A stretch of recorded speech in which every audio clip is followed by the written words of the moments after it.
Good morning, everyone. It is 10 a.m. and it is May 13th, 2025. I will call this Board of County Commissioners meeting to order. We will start with a salute to the flag, and if Kate Thomas, our acting county manager, can please lead us. I pledge allegiance to the flag of the United States of America and to the republic for which it stands, one nation, under God, indivisible, with liberty and justice for all. Thank you very much. We'll now do a roll call, Madam Clerk. Chair Hill. Here. Vice Chair Herman. Here. Commissioner Clark. Present. Commissioner Garcia. Here. Commissioner Andriola. Present. Assistant County Manager Kate Thomas. Here. Chief Deputy District Attorney Mary Canderas. Here. And I'm Jan Gallassini, your county clerk. Madam, you have a quorum. Thank you, Madam Clerk. We'll now move into public comment. Ms. Thomas. Thank you, Madam Chair. Public comment is comment heard under this item limited to 3 minutes per person, and it may pertain to matters both on and off the commission agenda. Unused time may not be allocated to other speakers. The commission will also hear public comment during individual action items with comment limited to 3 minutes per person. Comments are to be made to the commission as a whole, and virtual public comment may be taken when facilities are available. A speaker's viewpoint will not be restricted. However, reasonable restrictions may be imposed upon the time, place, and manner of speech. Irrelevant statements, unduly repetitious statements, and personal attacks that would objectively antagonize or incite others are examples of speech that may be reasonably limited. The Board of County Commissioners carries out the business of Washoe County and its residents during its meetings. The presiding officer may order a person removed if the person's conduct or statements disrupt the order or safety of the meeting. Warnings about disruptive conduct or comments may or may not be given prior to removal. And furthermore, certain disruptions of a public meeting are criminal acts as defined under NRS 203.090 and or NRS 203.119, which may result in prosecution in appropriate cases. Thank you very much. Madam Clerk. First up, we have Terry Brooks, followed by Richard Thompson.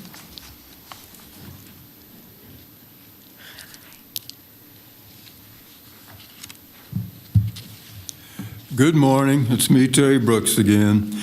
And today I'd like to address following a good example to health in the case of homelessness. Last time I was here, I spoke of a man who helped feed people who were in need. Now I'd like to speak of that man helping to heal those who are in need. He cared a lot about the health of all the people, so he wanted to do all he could to help heal a lot of people. He helped a man with leprosy and a woman who was bleeding for 12 years. He helped a centurion servant and one who was an invalid for 38 years. He helped a friend's mother-in-law and a ruler's daughter. He helped a paralytic and a synagogue ruler's daughter. He helped a man with a shriveled hand and the son of a widowed woman. He helped a man who was deaf, and he helped a crippled woman. He healed those who were mute and those who were blind. He helped those who were lame and even a man born blind. He helped to cure all kinds of diseases and sicknesses among the people. And he did all of this because he cared about people. He even taught those who had followed him how to treat those who were sick so they could help heal them. And to some people it was said by he, "I was sick and you looked after me." But they asked him, "When did we see you while you were sick and we looked after you?" He said, "When you looked after others, you looked after me. But those who did not look after others did not look after me." These things were said and done way back in the day, and these things are still said and done today. I would like to thank you all for listening to me today, and I hope that all of you are feeling well today. Thank you so much, Mr. Brooks. Richard Thompson, followed by Cynthia Cooper.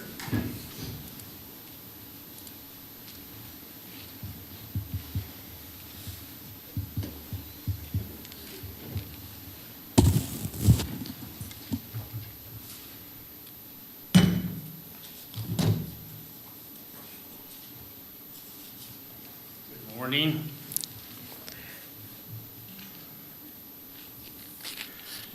My name is Richard Thompson. I'm a 21 and a half year employee And unfortunately, I lost my left leg due to an accident while I was working at the road department. I had to retire early. I came and talked to you guys about 36 days ago about this, and about this long-term disability policy that I bought. And if you look right here, plan designed specifically for Washoe County employees. You read this little part right here, if you receive a government pension, you do not get this policy. I paid $192 a month for this from 2014 till 2023. I used to make $115,000 a year, now I make $38,000. This is wrong. And there's all kinds of other employees at Washoe County that are, I'm sure, have gone through the same thing. I came down and I was very nice to everybody about this. I just didn't want you selling this crap to the employees that work here anymore. Well, I'm not gonna be nice any longer. I'm gonna get on every venue I can, and I thought you would contact me. Y'all said you'd contact me, you know. 36 days, I've heard nothing. Nobody cares. Well, I lost a leg over this thing, and I lost my job, and I did the right thing. I didn't meet the minimum qualifications for my job. I didn't go down to HR. I didn't try to get another job in the county. I walked away. Well, I limped away. I never took an hour of sick leave from anybody the entire time I worked here in 21 and a half years. I donated my vacation time to sick folks.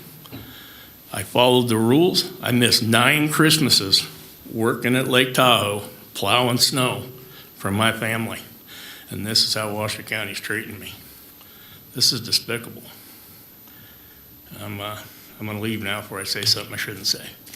Thank you, Mr. Thompson. Cynthia Cooper, followed by Carol Burns.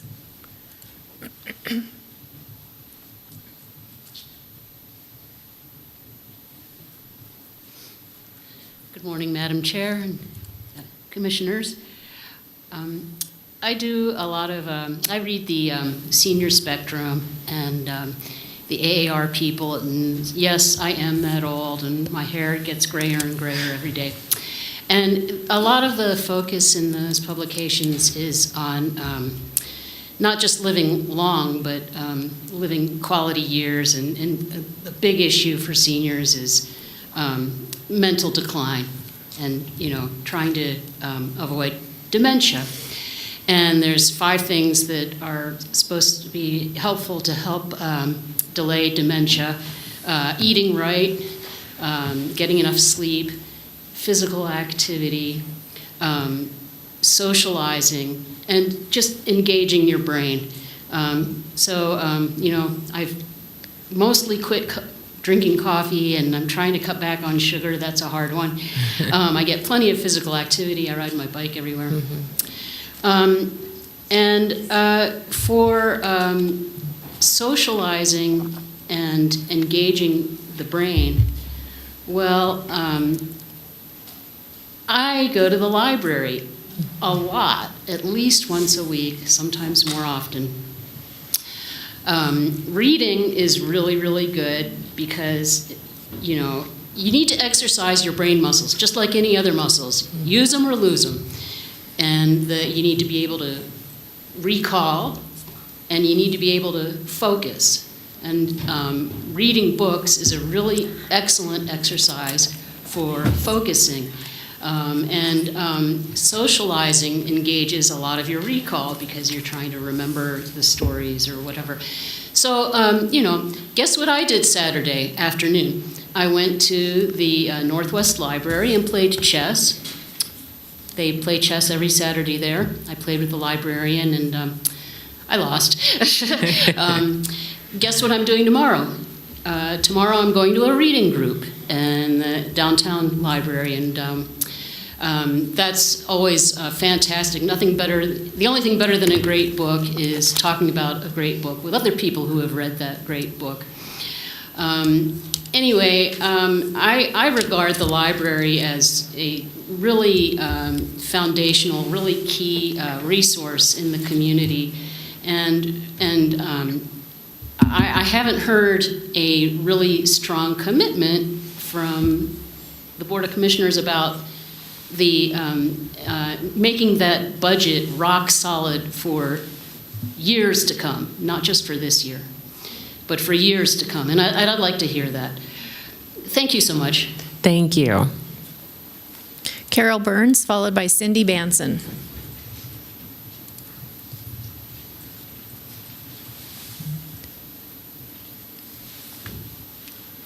Good morning. Can you hear me? Yes. Good.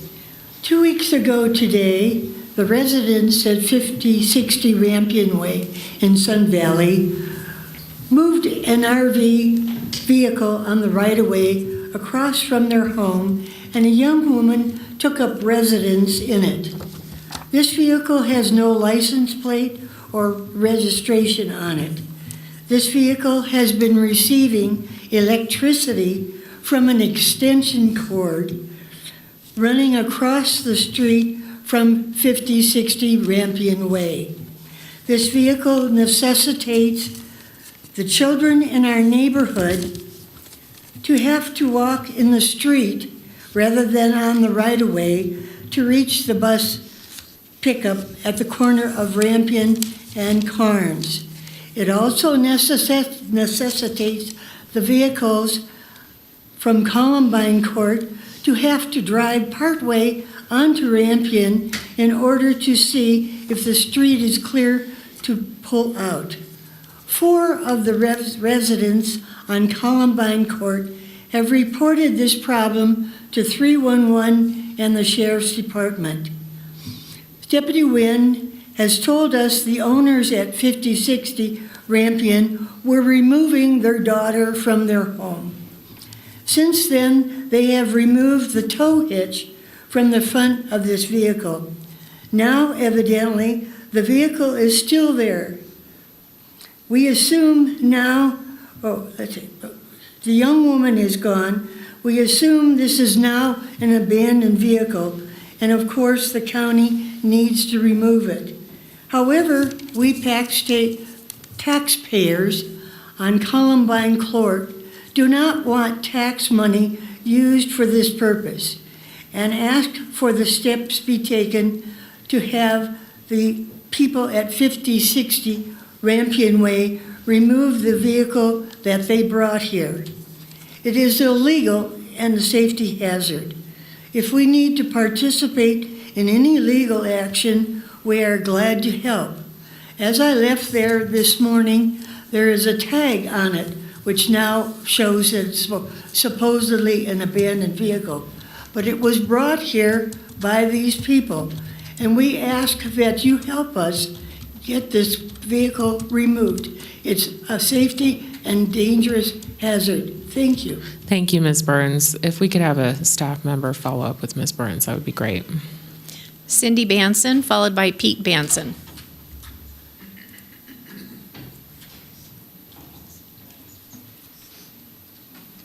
Good morning. So nice to be here again, and I'd like to thank you all again for the service that you give to our community. I know it's really challenging to meet everyone's needs and to make everyone happy. I know it's impossible, actually. But once again, I want to just talk about how important our really wonderful libraries. You already have such a great resource here in Washoe County, and I hope it will continue to be supported, because when people come to communities to see if they're good for moving into, they look at libraries and they look at them to see if they've been maintained, if there is care given. And so I hope that you'll continue to keep that in mind. I know that I know you're all thinking about it, and I know you hear about it every day. So thanks for your consideration. Thank you. Pete Banson, followed by Matthew O'Hare.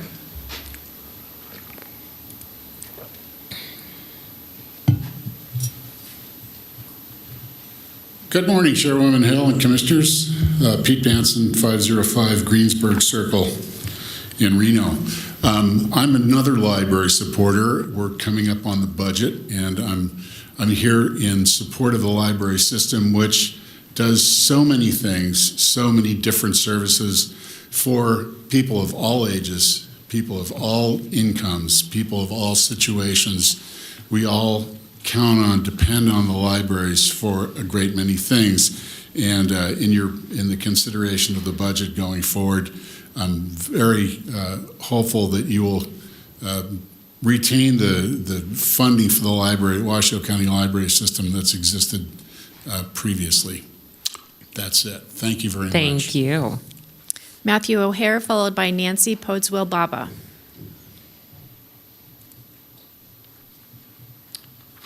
Good morning. My name is Matthew O'Hare. I'm from the 2025 Reno Leadership Class put on by the Reno Chamber of Commerce. I wanted to thank you all for your service to our community. A challenge for Washoe County that I've noticed is our school standing in the nation, issues with absenteeism and graduation rates. I believe a well-educated population is important for our community to thrive. Thank you. Thank you. Nancy Podswell Baba, followed by Bonnie Billings. Move this down a little bit. Good morning, Chairman Hill and other commissioners. My name is Nancy Podswell Baba. I live in Reno, Nevada. I am wearing an Indivisible shirt. I am a member of Indivisibles, but I'm not speaking for anyone but myself. I'm here to thank you for your service, sitting for hours on end, listening to people with lots of different points of view. Some of them contentious, is a difficult job, and I appreciate your commitment to find the truth and to make the best decisions for our community. I, too, am a library supporter. I believe that it's a lifeline for people that don't have other resources. A dear friend of mine who passed, he lived back east, the only way that he could use the internet, use a computer, was because he had a library close to him. And he needed to stay informed, wanted to stay informed. There are opportunities for children to be read to and to learn how to read. There are other community services offered. Please do what you can to support the continued funding of our libraries and to keep them open. Thank you. Thank you. Bonnie Billings, followed by DeAndre Burleson.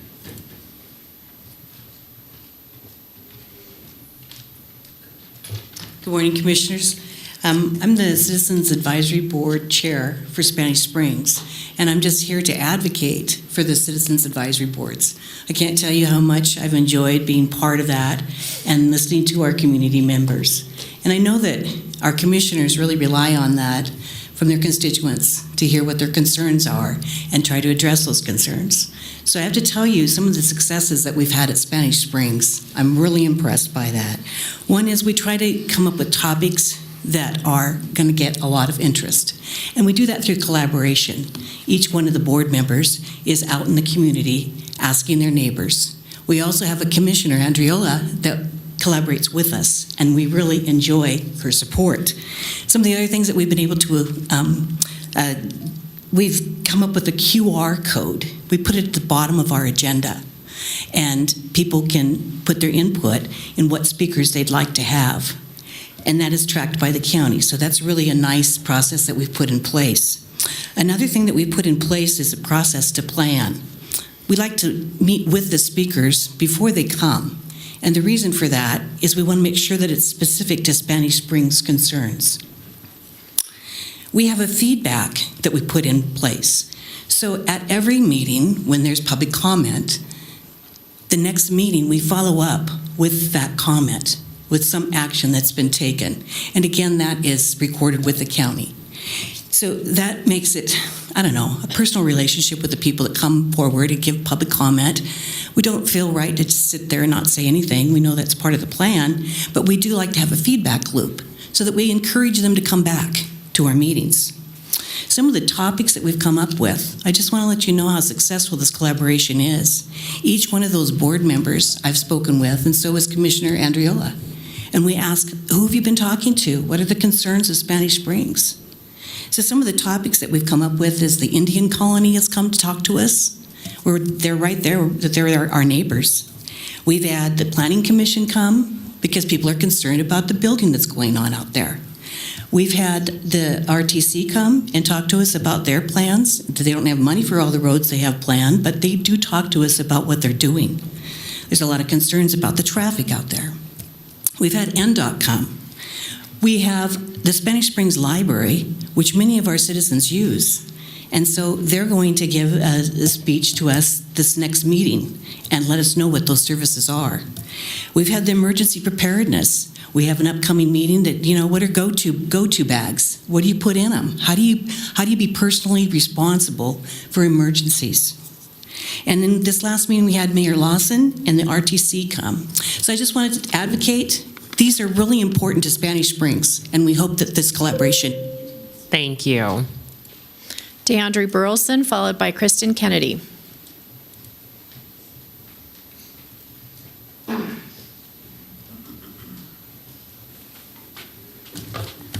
Good morning. Washoe County, in compliance with Title V of the 1964 Civil Rights Act and the Title II of the Americans Disability Act.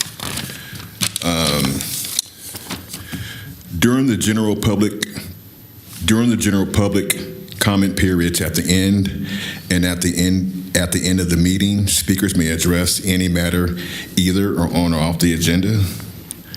Public comment is welcome during public comment periods and is limited to 3 minutes per public period. I just wanted to share that. My name is DeAndre Burleson. I'm currently homeless. I sleep between the Wild River and the Eddy. I have a case manager, Jennifer Perez, through Reno Municipal Court. I have, a advocate, Charles Holbert, for homeless services manager, which I'm still waiting for at the RTC station to bring me a bus pass. I just wanted to share that with you. I received a correspondence. Can I get the display? I received a correspondence from the Reno Housing Authority in regards to some new information that they needed. So I did submit that. Can I have the display again? And this is the receipts to that. So I did submit these two. Okay. The next thing I'd like to show is that I stayed at the Motel 6 this month for approximately $360, right across the street. The next thing I would like to put on display is my receipt from Metro PCS, which I paid for, which is fine, this month. The next thing I'd like to display is the RTC bus pass for the month that I paid for as well. This is a standard pizza place that I go to, Little Caesars. This is my 2 case manager appointments through municipal court. I would like to submit as well. These are the last things due to homelessness I would like to share with you. I guess it was a bladder or a urinology. So I was admitted into the hospital.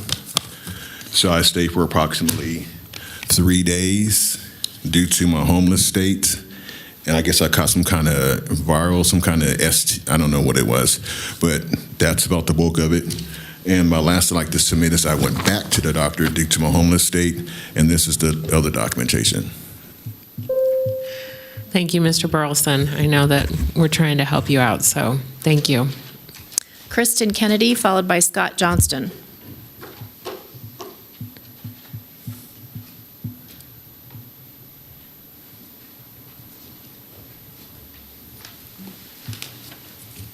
Good morning, Chair Hill and Board of Commissioners. My name is Kristen Kennedy. I'm the Executive Director at the Domestic Violence Resource Center.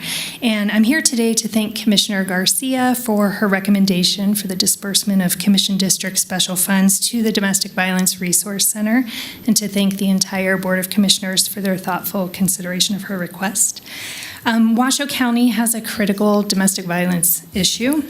Recently, Sheriff Balaam shared with the media that his team has had much success with cracking down on DUIs and burglaries, but there was one area that they haven't been able to really drive down the numbers, and that's aggravated assault, which in 2024 increased by 15%, and he attributes it to domestic violence.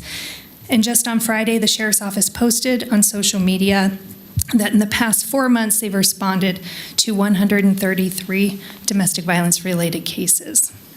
Our organization has known for many years how serious this issue is in our community, and we also know that Washoe County can't tackle it alone. That's why we're planning to build a new 43,000 square foot resource center that will quadruple our capacity to shelter individuals, including parents and children fleeing domestic abuse, and it will also expand services. So in a community the size of Washoe County, we should have 75 to 80 shelter beds specifically for domestic violence survivors, and Reno Sparks has 35. So we have raised close to $17 million of private funds for this roughly more than $25 million project. And as Commissioner Garcia knows, every dollar raised makes a huge difference, and we're deeply appreciative to the Board of Commissioners for this consideration of this recommendation.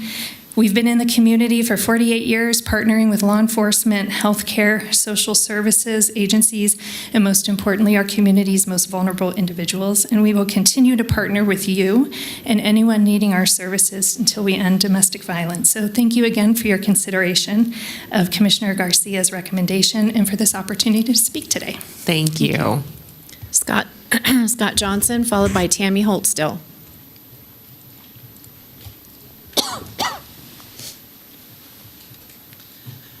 Good morning, Commissioners. I'm Scott Johnston at 16830 Maggie Lane, Reno, Nevada. Here to address some of the issues coming up on the cab ordinance, proposed changes. And I did attend the public input session, which there were many cab members and chairmen, and had some comments on the changes. I think some of the biggest ones that we are opposed to are the bylaws set up by the board members, and I think that should be continued. They should set out their bylaws for the cabs and not be ruled by a set rules by the commission. Also, there were minutes taken out, so I would question why we're having meetings if we're not going to have minutes that we can take a look at and submit to the board. The cabs are a key component to the community, and I've been trying to get onto the board and still working towards that end. This is something I think that should be expanded and be an integral part of the commission's consideration whenever there is planning, community developments, apartments, so on, as the other person today stated. So I would encourage you to strengthen those boards and give them more power as opposed to less power in making decisions for the community. Thank you. Thank you. Tammy Holtstill, followed by Siglinde McTeague.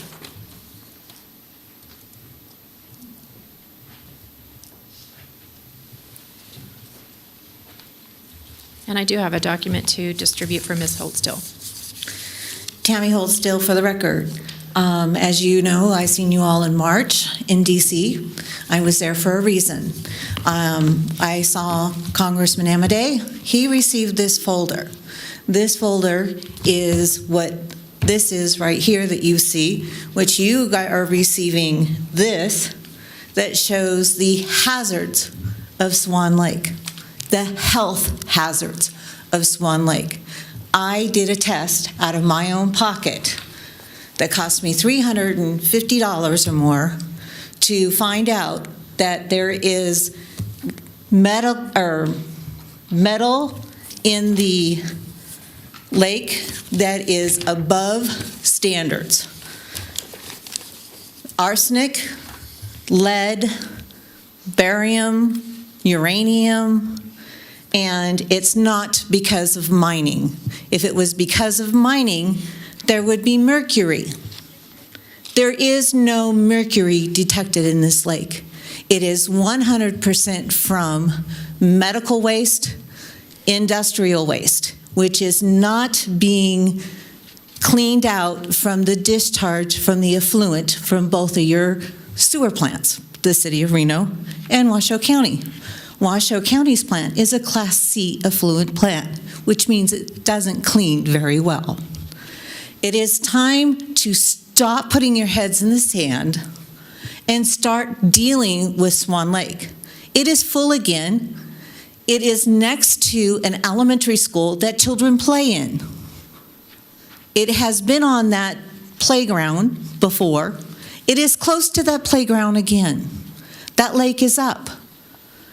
It is full.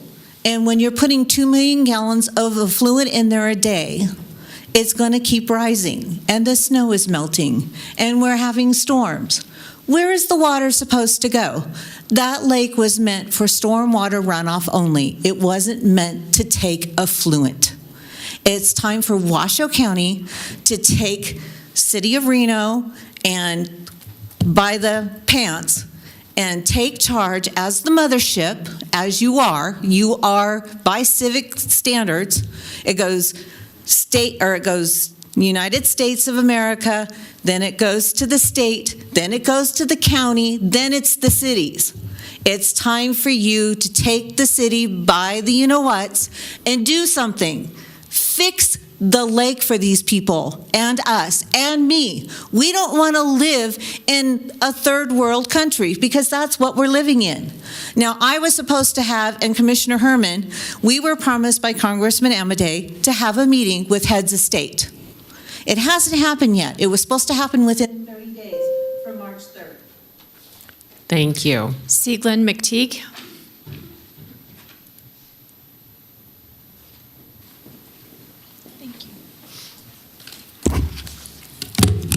Good morning. Thank you all. There's a lot that we can all agree on. One thing is each and every one of you up there has a tough job. Like, in my personal opinion, you couldn't pay me enough to do your jobs. So I really appreciate all of your hard work. We also can agree that Washoe County, in just this meeting alone, has some very, very pressing problems that are going to need to be addressed, and we need resources to address those problems. It seems like the thing that we can't always come together on is the importance of a healthy and robust library system.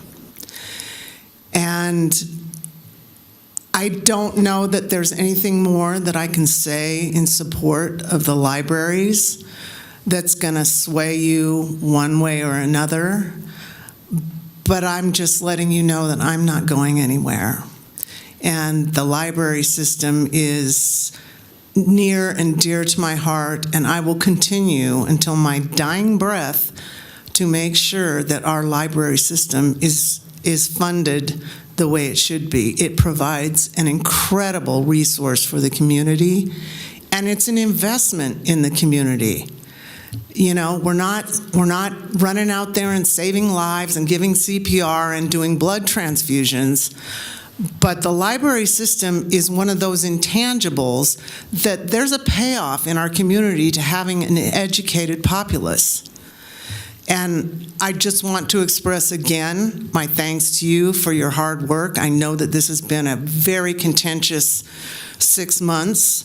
But the other thing I want to say is I've lived in Reno, Nevada my whole life. Well, I live in Spanish Springs now, but northern Nevada, this area. I worked for the Department of Water Resources. I have seen the financial scandals that the county has been through. I was the catalyst for catching an embezzler plot back in 2008. And the first thing that I brought up was ignored because I was just a clerk.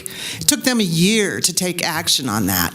And the ratepayers lost $1.3 million in that embezzlement scheme.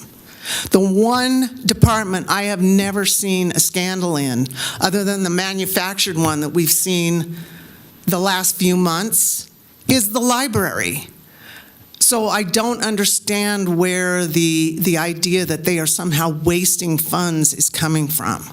And that's all. Thank you. Thank you. There's nobody else signed in. Thank you very much, Madam Clerk. We will now move into item 4. Ms. Thomas.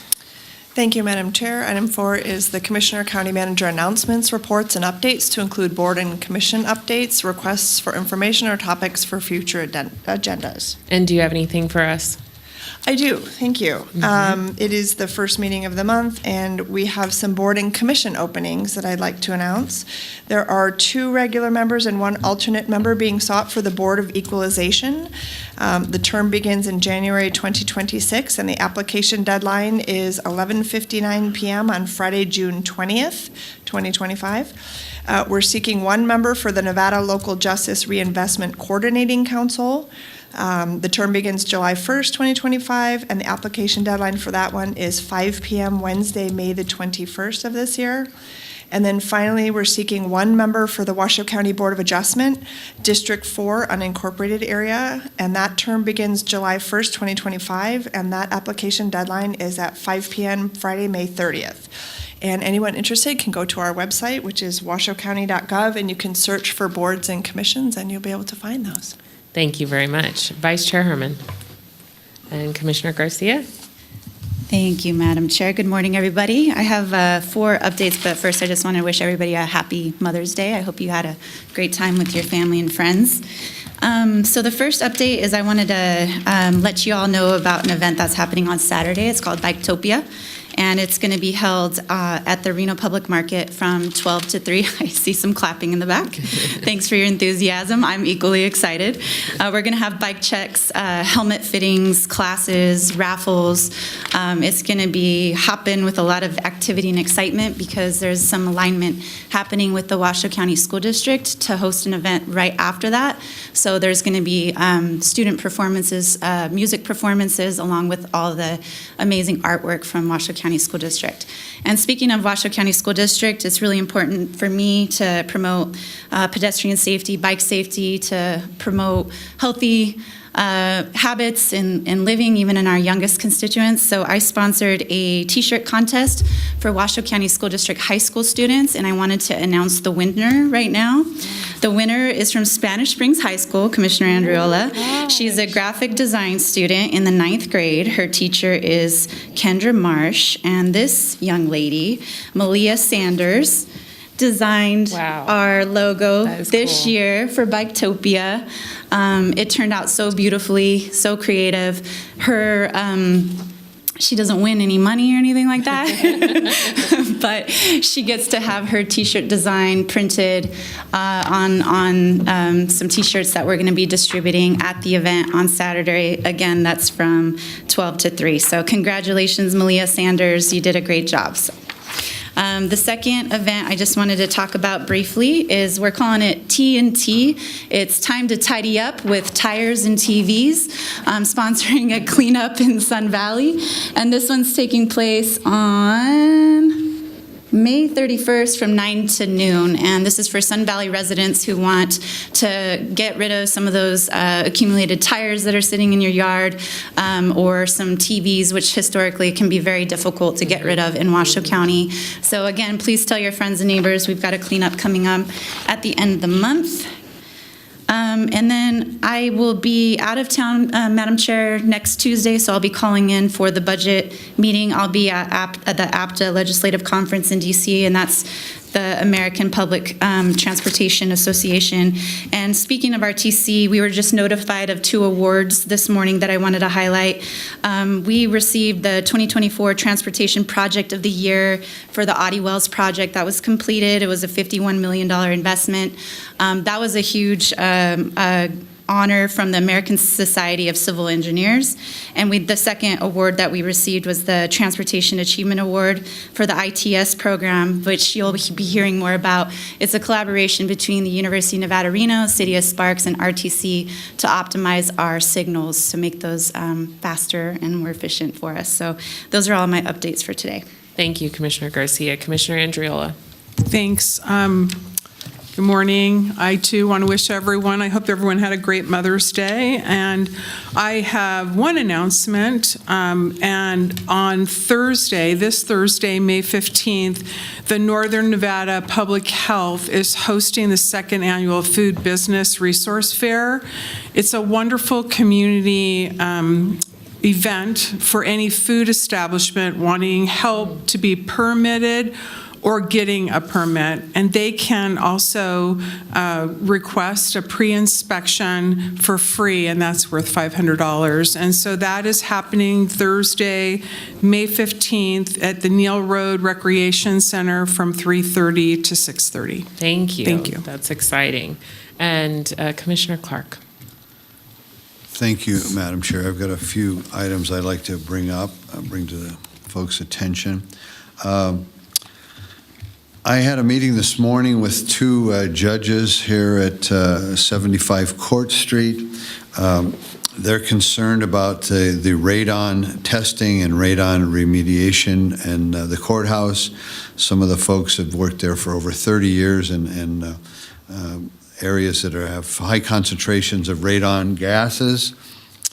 Some of the areas that we're monitoring now have the equivalent of 200 chest x-rays per year, and those in the areas that seem to be better than others in the courthouse.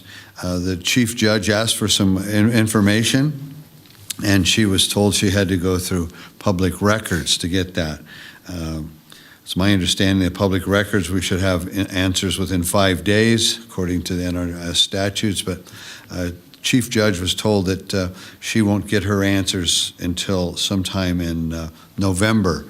I'd like to ask the Assistant DA if it's accurate about public records. Are we supposed to get those, or the public's supposed to get those if they're even indeed public?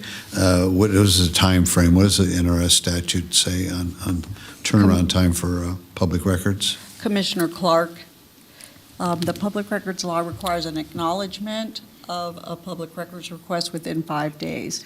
In that acknowledgement, if it can be answered in 5 days, it should be answered in 5 days, although if it's not able to be answered in 5 days, which is the case with the request from the Chief Judge, it was quite an extensive request, and I would, it involves complex communications, not complex communications, I'm sorry, but communications, emails. So when that happens, it takes approximately 6 months because we answer the requests in the order that they're received. So it is legal to set it out for 6 months. Thank you for that answer on the record. And my comment to that is this is an ongoing problem.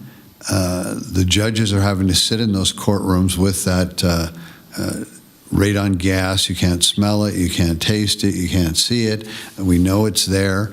The county should have this type of information at their fingertips if it's an ongoing issue, rather than have to dig through the archives and take that long to respond to a judge. And it's almost embarrassing that a judge who sits in that, who's in charge of the other judges, who sits in that courthouse, has to go through these unwieldy requests and long time turnarounds just to find out some answers.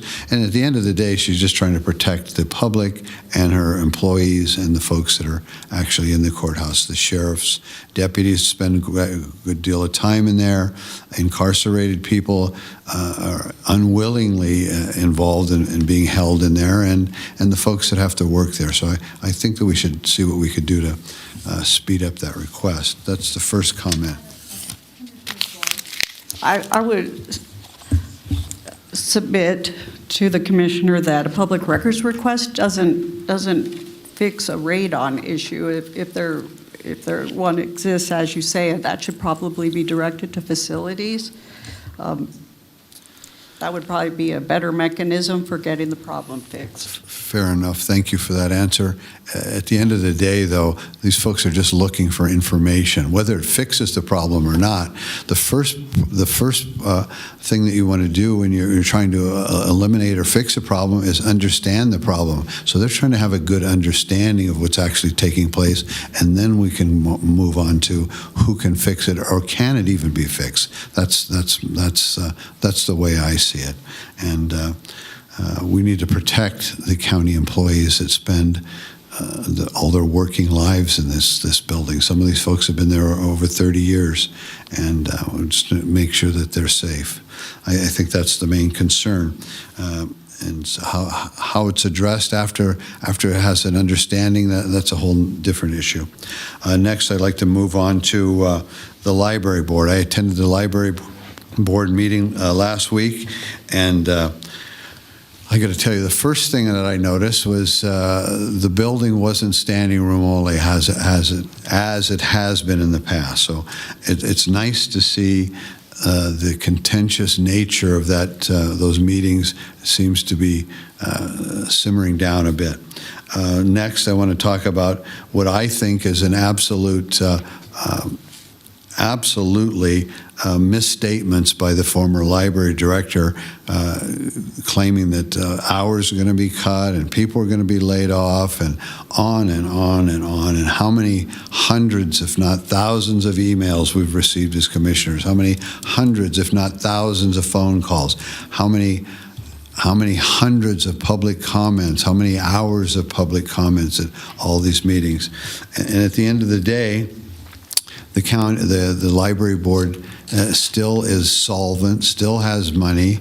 The library the library chair of the library board just wanted to look at the budget and make sure that efficiencies were in place and find out what was really happening there before the sky is falling mentality.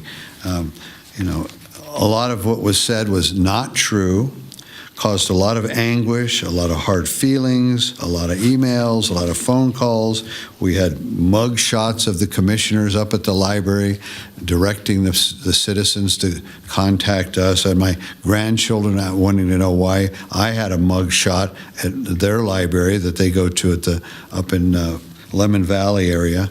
A lot of this stuff was absolutely fear-mongering by the former library director. Commissioner Clark, I would ask you please not to... These are comments I'm going to make, and I'm moving on, so hang with me.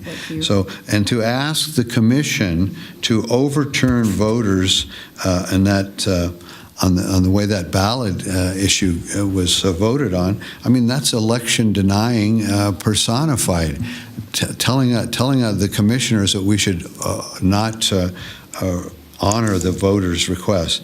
I urge everyone to be careful. You might one day be on the other side of that. You might have actually voted for something that you thought was important, and it won the day. And a future commission might say, nah, not so much. We're going to take that away from you. So I urge everyone to be very careful when they ask us, the five of us on the dais, to overrule somebody's vote.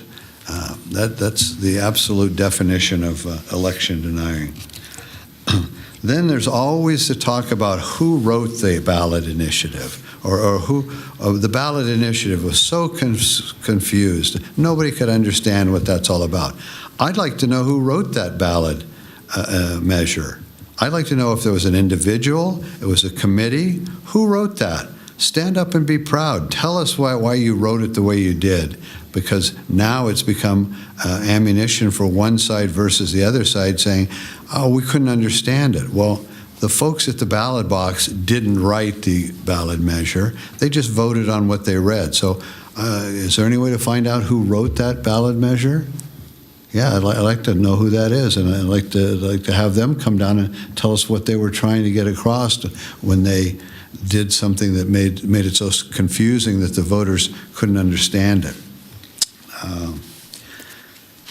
And lastly, when we talk about budget issues, I'd like to ask the county manager's office, through their leadership, how many, what percentage of the staff and what percentage of the budget the county manager's office might be willing to cut, and show us some leadership by cutting 10, 15, 20% of their budget when they're asking other department heads to cut back. So I'd like to ask the county manager's office to show some leadership and show us how much they're willing to cut out of their budget.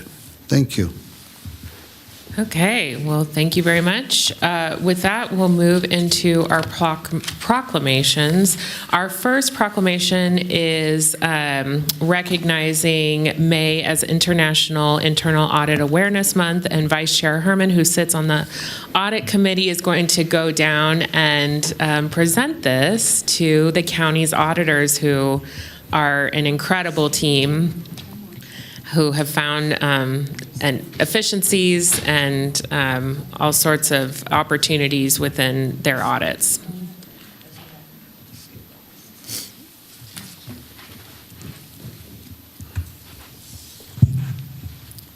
I'm going to hold it down because my voice doesn't carry that well.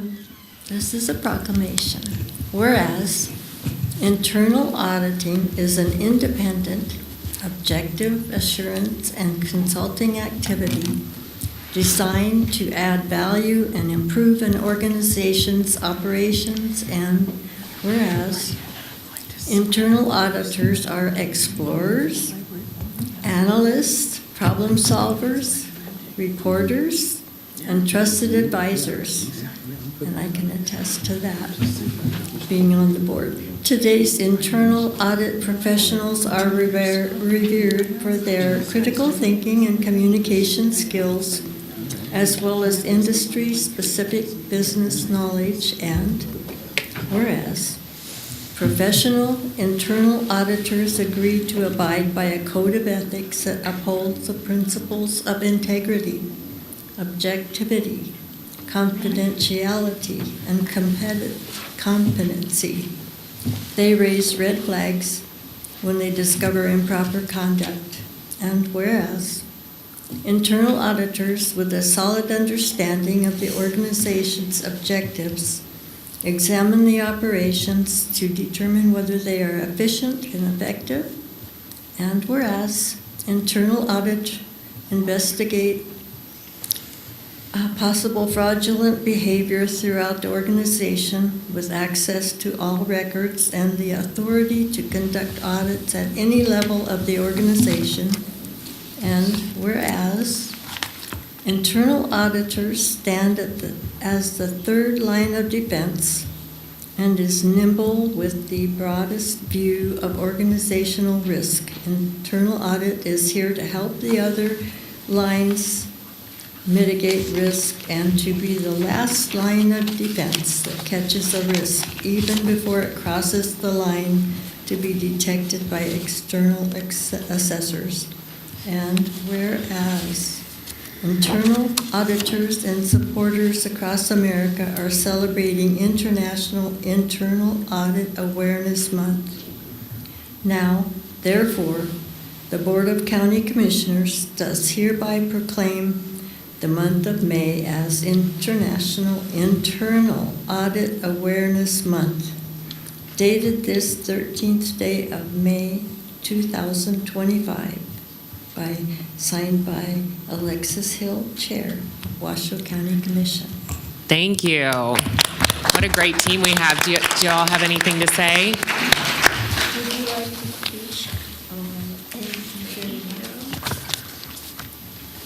Caitlin Kydesty, Internal Audit Manager. For the record, we just want to say thank you for the honor of recognizing this proclamation for Internal Audit Awareness Month. We truly appreciate the support and the acknowledgement of the important role that internal audit plays in accountability, continuous improvement of county operations, strengthening operations, and building trust. So thank you, guys. Yes, thank you. I know that you have a very hard job, and we appreciate what you do. So thank you. Thank you. All right. Is that in the form of a motion, Vice Chair Herman? Okay, and I'm looking for a second on that. Thank you, Commissioner Andriola. And Madam Clerk, is there any public comment on that? There's none on this item. Okay. All those in favor, please say aye. Aye. All right, we'll now move into, and it's on your screen, thank you very much. We'll now move into 5A2, and this is proclamation for May 14th and the week of May 11th through the 17th as Peace Officer Memorial Day and National Police Week, and Commissioner Clark is going to present this one. And it looks like we have a team from the Sheriff's Office here. Welcome. Make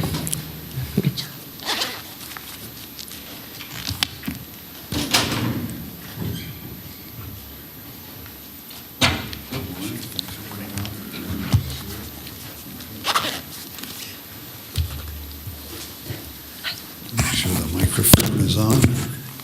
This will be in the form of a motion. Thank you. Okay. Board of County Commissioners proclamation. Whereas each day public safety officers rise to meet a calling greater than themselves, to protect, to serve, and to stand as a shield between danger and innocence. They do so with unwavering resolve, knowing full well the risks they face and the sacrifices and their loved ones may be asked to make to protect our communities, uphold the rule of law, and to ensure our neighborhoods remain safe, secure, and whereas Washoe County stands united in deep admiration and eternal gratitude for the brave men and women of law enforcement, honoring their extraordinary courage, steadfast commitment to justice, and the ultimate sacrifices made in service to public safety, and recognizing our debt of gratitude extends to the families who stand behind them, offering unwavering support and strength, and whose resilience we must honor by caring for them when officers are injured or lost in the line of duty. And whereas, while we can never fully repay our law enforcement officers for their selfless service, we must continue to provide them with training, tools, support necessary to the carrying out their duties so they may return home safely at the end of each shift to the families who hold them close in heart. And whereas during Peace Officers Memorial Day and Police Week, we reflect on the bravery and dedication of our law enforcement professionals and express our enduring appreciation for their service. We mourn those lost, we stand beside the families who grieve, and we lift up every officer who continues to walk the path of duty. Let us never take the service for granted, and let us always remember that the peace we enjoy has been hard won by the bravery of others.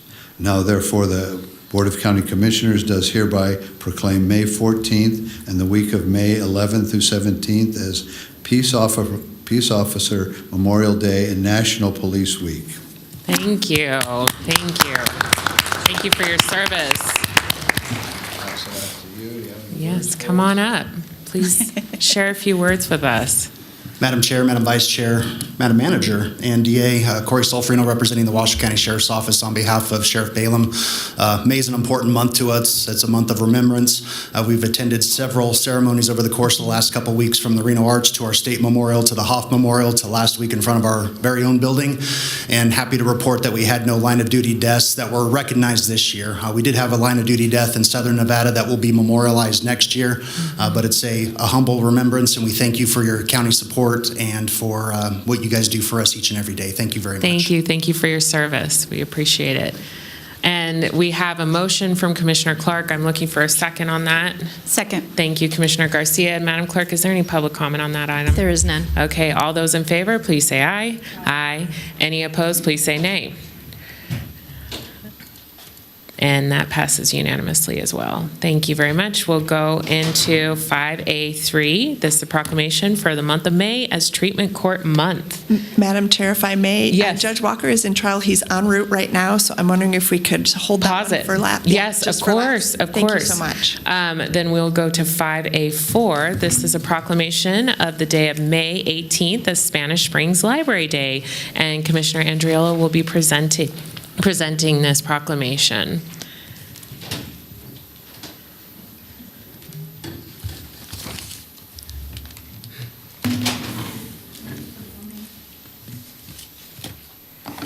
Thank you, Madam Chair, and this too will be in the form of a motion. Thank you.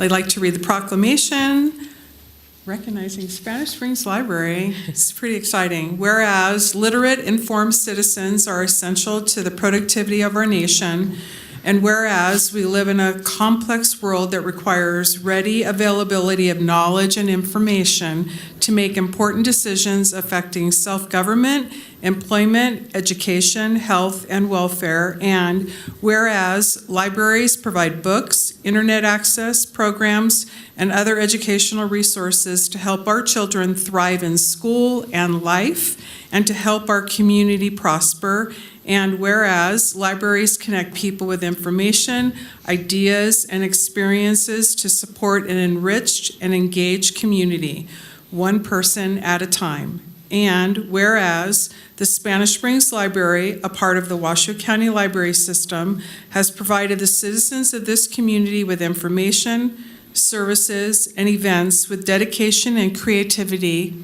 Are you ready? For 20 years. Wow. Now, therefore, the Board of County Commissioners does hereby proclaim May 18th as Spanish Springs Library Day, this date of May 13th, 2025. So congratulations. Thank you. Yay.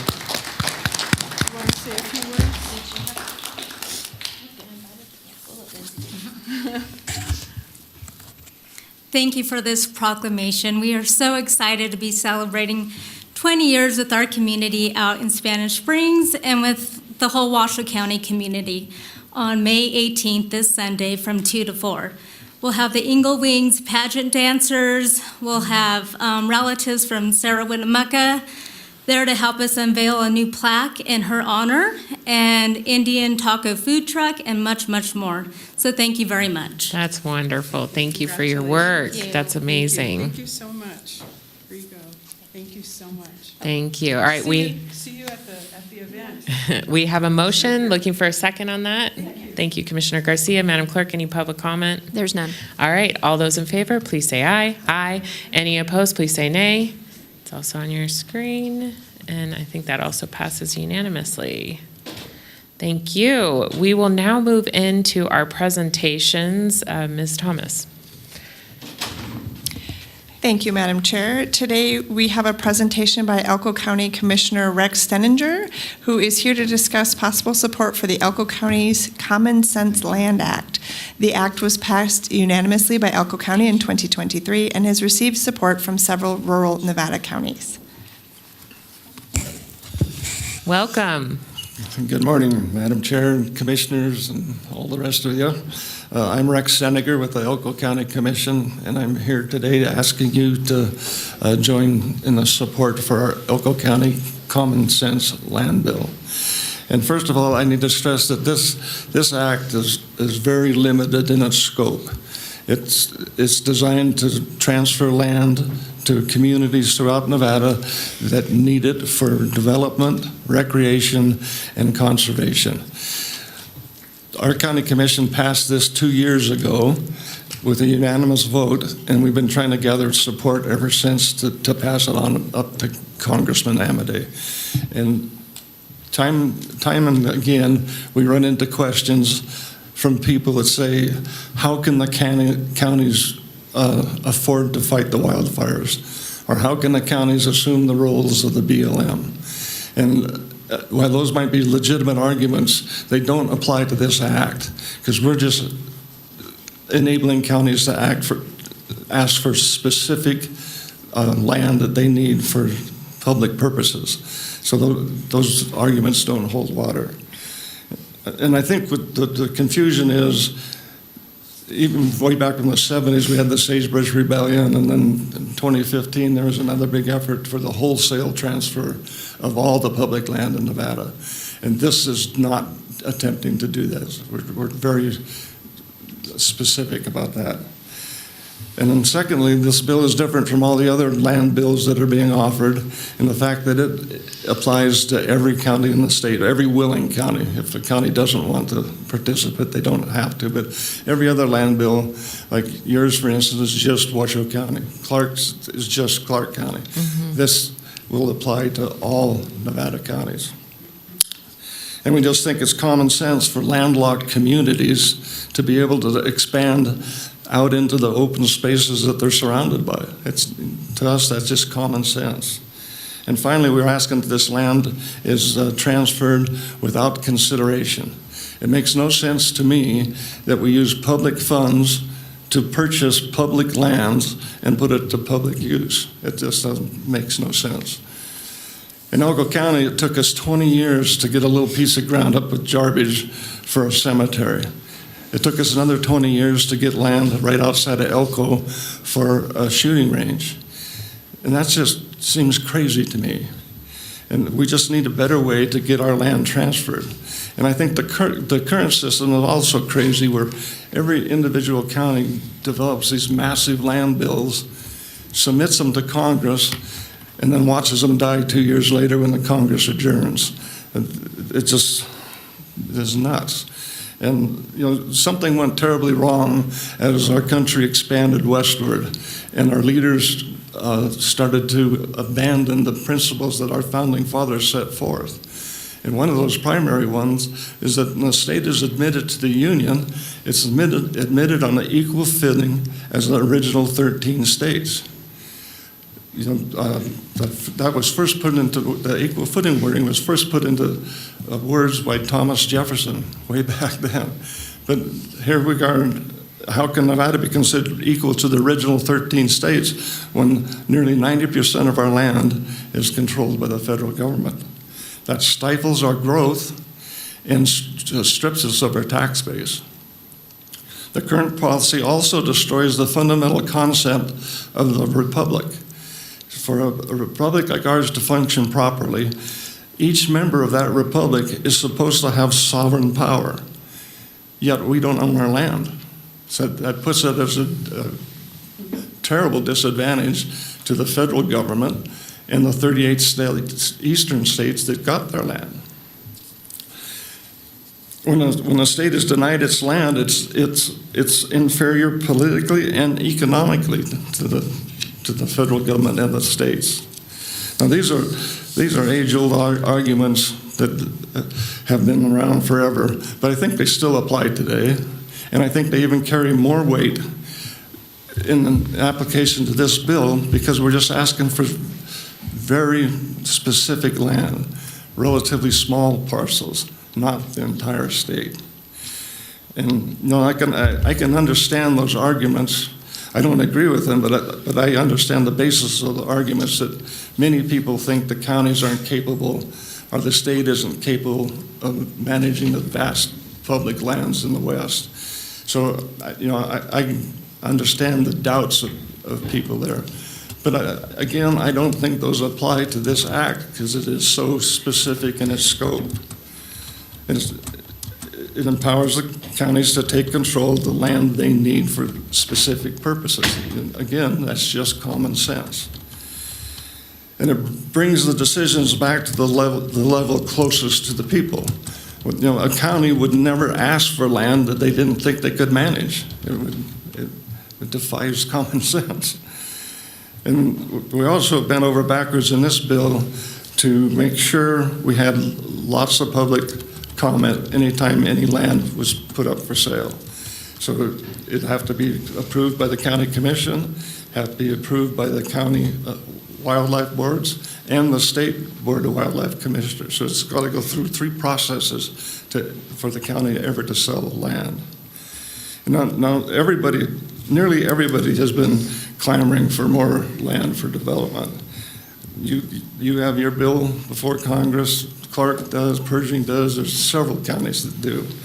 But again, the pattern has been they get introduced, they languish, and they die when the Congress adjourns. So it doesn't make sense to continue down that path. I think we have a lot better chance with a simple bill like Elko County's, a bill that hopefully the whole state will support and applies to the whole state. It's important to know that in drafting this act, we looked at the other land bills, and we tried to make sure that everything the other counties are asking for would be available in our bill. And I'd also like to point out that supporting our act does nothing to harm your effort. You can support both bills. And the unlikely, and if a miracle occurs and Amadeus Amendment does make it through Congress, it's still down the road you're going to need more land in 10 years, 15 years, whatever. And this sets up a simple process to get that accomplished. We already have the support from eight other counties. You have letters attached to your agenda for 7 of those, and I have the 8th one that came in after I submitted those. And I lost it already. Oh, here it is. And I'll turn that into the clerk, but that's the 8th county. But everyone that's supported it, we're all small rural counties. And we really need support from you in Clark County to be taken seriously. Amaday's not going to take our bill if we don't get you on board. So I hope you give this act some thoughtful consideration, and if you have any questions, I'll try to answer them. And I also noticed I'm marked for discussion only, so I need to come back at some point to go beyond just discussion. So if you have any questions, fire away. Thank you so much. And Vice Chair Herman asked for this item, so I'll start with Vice Chair Herman to lead out the comments. Well, first, I want to thank you for coming all the way from Elko County. Yeah, we were getting rain and snow in Elko this morning, too. So. Yeah, and I wanted to thank you for reminding us of our history and how it brings these possibilities to us. The way we were brought into the Union was a little different than those counties that are on the other side of the Mississippi. Okay. So we need to be reminded about our history and why things are different, and maybe we aren't treated quite as fairly as other counties in the rest of the United States, where they own all their land. Yeah. So thank you so much. Oh, you're welcome. And for your hard work. Thank you. Thank you. And Commissioner Garcia, do you have anything? Thank you so much. I did have a quick question. I haven't been privy to the conversations happening in the other 8 counties, and I only have experience with the lands bill that Senator Rosen had proposed. And in that process, I learned that there was a lot of community outreach to our stakeholders, whether it was the fishermen, the hunters, the folks that are dirt bikers, ATV folks. I mean, it was tribal partners, you name it. The outreach went out to those individuals and stakeholders to gather the information on those specific parcels. I heard you mention wildlife. There's some checks and balances with the wildlife boards and bodies. Are there any other kind of advisory groups or processes that the counties would engage in this process? No, we haven't heard from any of those other groups that you spoke of, but they're certainly welcome to come to the county commission meetings or the wildlife meetings. So there's plenty of opportunity for them to. And we added that specifically because the earlier efforts did get opposition from the sportsmen and whatnot. So. Thank you. Commissioner Andriolo. I just wanted to thank Vice Chair Herman for requesting you to come, and I'm guessing that NACO is aware of this. NACO, in fact, I think it was in 2014, NACO put up $60,000 for the task force report on this very subject. We haven't been back to them this time yet. We're coming to the counties first. So. Thank you. But they historically have supported it. I thought as much, but I just wanted to get that confirmation from you, and I really think it is important. I think a lot of people who live here don't realize how much land is owned by the federal government, if you will, in various ways, and so I think anything that we can do to try and allow an opportunity. In this case, your bill, and I read it, obviously, as you mentioned, is the entire state. It's the entire state. And so I think it would be a great opportunity for us to look at as a board, putting this on an agenda to garner support if the board and so desires. So Right. Thank you again, and safe travels back. Thank you. Thank you. And you mentioned that a lot of people aren't aware of the situation we're in.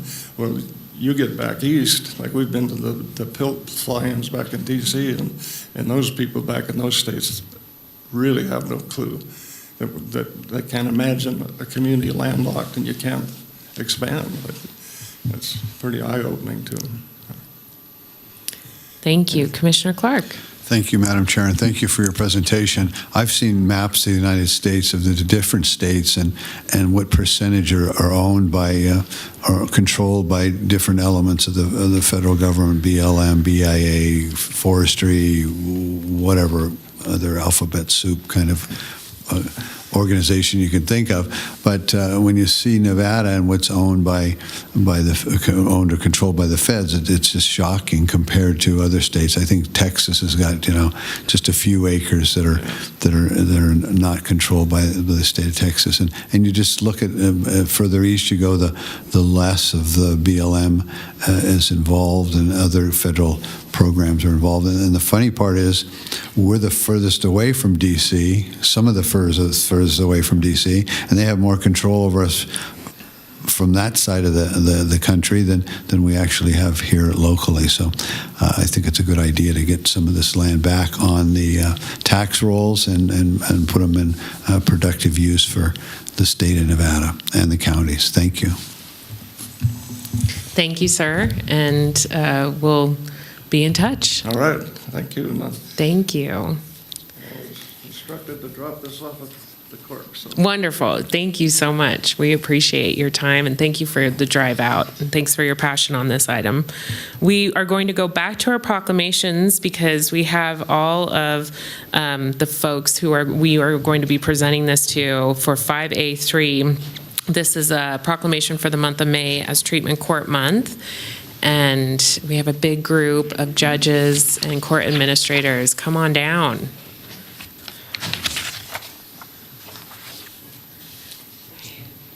So good to see you guys. All right, it's a party up here. Yes. And Madam Chair, this is in the form of a motion. Great. I always forget Thank to you. say that. Thank you. All right, is everybody settled? Thank you for being here today.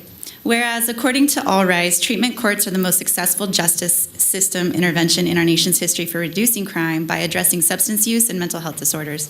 And whereas treatment courts save an average of more than $6,000 per individual served and provide significant economic benefits by reducing court and incarceration costs, saving taxpayer dollars, promoting family reunification, reducing foster care placements, and decreasing victimization-related expenses. And whereas treatment courts combine accountability with evidence-based treatment. And whereas local treatment courts refer more than 1,500 people per year to life-saving treatment and recovery services while facilitating community-wide partnerships that unite public safety and public health efforts. And whereas Washoe County is home to more than 17 treatment courts, with the 2nd Judicial District Court, Reno Justice Court, Sparks Justice Court, and Reno Municipal Court are committed to helping individuals transform their lives through treatment services and vital support. And whereas, I love this last line, treatment courts demonstrate that when one person rises, we all rise. Yes. Now, therefore, the Board of County Commissioners does hereby proclaim the month of May as Treatment Court Month. So thank you. Yes. Great work. And we have so many stars here. Come on up and give us a little piece of what you each do in the courtroom, judges. We'd love to hear from you. Let's start doing that. And administrators. Pressure there. Good morning, Commission Chair Hill and other county commissioners. Thank you for having us today. My name is Jeremy Wilson. I'm an assistant court administrator with Reno Justice Court, and I have the pleasure of working alongside our judicial officers and other representatives from other courts to ensure that our treatment courts are sustainable and doing amazing work in our community.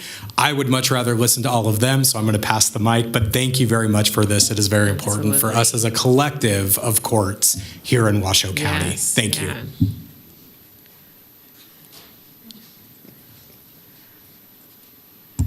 Good morning, Commissioners. My name is Emily Ruff. I'm the Specialty Court Coordinator at Reno Justice Court.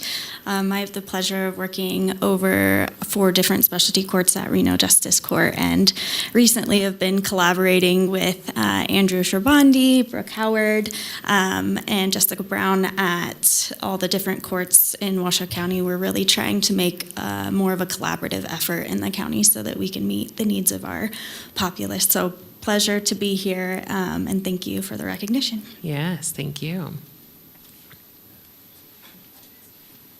We'll make this brief so you can get to the headliners. Andrew Shabandi with Reno Municipal Court. Madam Chair, Madam Vice Chair, we're just thrilled to be involved. It's all about collaboration, like Emily said. This is an important recognition. Thank you for having us and for honoring this recognition. And we'll just keep doing the hard work and putting people in positions to be successful. So thank you. Absolutely. Thank you. Alicia LaRue, Court Administrator and Clerk of Court for the 2nd Judicial District Court. To not reiterate what has already been said, I would just like to point out that right now you do have 4 courts in front of you. We all work hand in hand. This truly is a community-wide collaboration. We could not have all of our community partners here with us today who we collaborate with in these courts. Otherwise, we would be going end to end through this entire chambers. But I do want to emphasize that this is a full community effort to really raise up those who need assistance most. Thank you. Good morning, and thank you, Commissioners. I am Chris Hazlett-Stevens, and I have the pleasure of presiding in Department 4 of the Reno Municipal Court. And for purposes of this proclamation, I also preside over Reno's Community Court, which works with our unhoused population to connect them with services. Thank you for this proclamation because it acknowledges what the bench does day in and day out with the assistance of our court administrators and our other court professionals, helping people targeting the underlying issues that address criminal behavior. And that's what we try to do day in and day out. The rest of my bench could not be here because they're doing exactly what we're talking about right now. So thank you for the acknowledgement. Thank you for the proclamation. Thank you. Good morning, Kendra Birchie, and I am a Justice of the Peace for Reno Justice Court. I preside over our co-occurring disorder court for our treatment court, which is called our CAP court.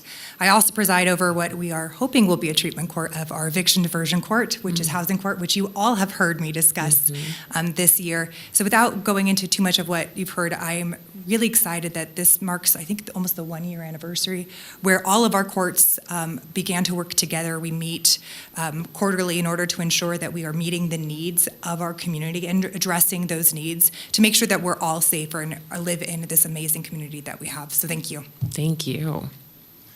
Good morning, Commissioners. It's a great pleasure to see all of you. My name's Egan Walker. I preside in Department 7 of the 2nd JD. Judges talking to each other, collaborating. Wow. Imagine that. Yeah. What a novel concept. And when one rises, we all rise. This is smart justice. It's working really well for people. I'm incredibly privileged to be a part of it. Thank you. you. And good morning, everyone. My name is Judge Erica Flavin. I am the presiding judge for Sparks Recovery Court. And I just wanted to be very brief and say, one, thank you all for allowing us to be here. Thank you for the proclamation. And obviously, our treatment courts are such a vital part of not only our participants' lives, but a part of the community. Because obviously, as we aid the needs of our individuals, we are also aiding the lives of our community. And so thank you for allowing us and giving us the support. And what we do as judges is such a very small part of these treatment courts. What our stakeholders do and all our partners and everyone that works with us, our administrators, they really carry the heavy burden. So thank you all for being here and recognizing their efforts and ours as well. Thank you. Thank you. Good morning, Brooke Howard with the 2nd Judicial District Court. When the judge says speak, you speak, right? Yeah. So I just want to echo everything that's been said this morning and thank the County Commission for recognizing not only these courts, but courts around the nation that do the heavy lifting to help our community day after day after day. So it does take a village, and we know that it's not one person, it's many. So thank you again, and we'll be back next year. Thank you. And you all make us so proud. When I went to the NACO conference, Washoe County is seen as a model for our specialty court programs. We have been categorized in the Stepping Up program for our nation's counties because we are stepping up and helping people get out of poverty. We're helping people out of their behavioral health issues, supporting their families. So you are part of that solution. We are so proud to work with you. And so let's have another round of applause. And thank you so much for your service and work. It's hard work, we know. Thank you.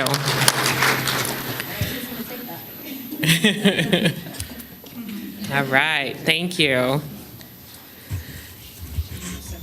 Yes, thank you. Where am I? All right, Commissioner Andriola, thank you. And Madam Clerk, any public comment on that item? There's none. All right, all those in favor, please say aye. Aye. Any opposed, please say nay. And that motion passes unanimously. We're going to on to our block, if Vice Chair Herman has a block for us. Madam Chair, consent? Oh, I'm sorry, I just skipped over consent. Yes, thank you. And Commissioner Andriola has a disclosure before we get into consent. Thank you, Madam Chair. This statement is related to Agenda Item 7.G2. So, Madam Chair, on this item, I have a disclosure I would like to make out of an abundance of caution and conferring with the District Attorney's Office. I am the former president of the Reno Rodeo Foundation, which was created, the Reno Rodeo Foundation was created by the Reno Rodeo Association, a position I held for over 10 years. However, I no longer have an active role with that association and the foundation, apart from being an occasional proud volunteer of the Reno Rodeo and a huge fan of the rodeo and what it does for our community. I have no pecuniary role in the association or commitment in a private capacity other than NRS Chapter 281A relationship that would materially affect the independence of judgment of a reasonable person or that would otherwise require me to recuse myself from considering this item. So I will be voting on this. Thank you. Do any board members have questions on the consent? I'm not seeing that we do. Madam Clerk, is there any public comment? Nobody has signed in. Okay, with that, I am looking for a motion on our consent. Commissioner Garcia, thank you. Vice Chair Herman, thank you. All those in favor, please say aye. Aye. Any opposed, please say nay. And that motion passes unanimously. Now we're moving into block. Vice Chair Herman, do you have a block for us? That would be, and it is in the form of a motion. Thank you. 8, 9, 10, 11, and 12. Thank you very much. Is there a second on that motion? I'll second. Thank you, Commissioner Andriola. And any public comment on those items, Madam Clerk? Yes, we do have public comment. Trista Gomez on item 11. Okay.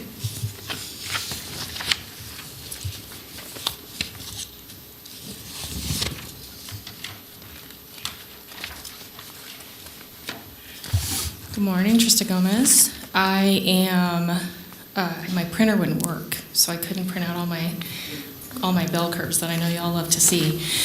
On the budget, though, a couple things that I want to say is the priorities of the budget really speak to how you are treating and who your priorities are in the community.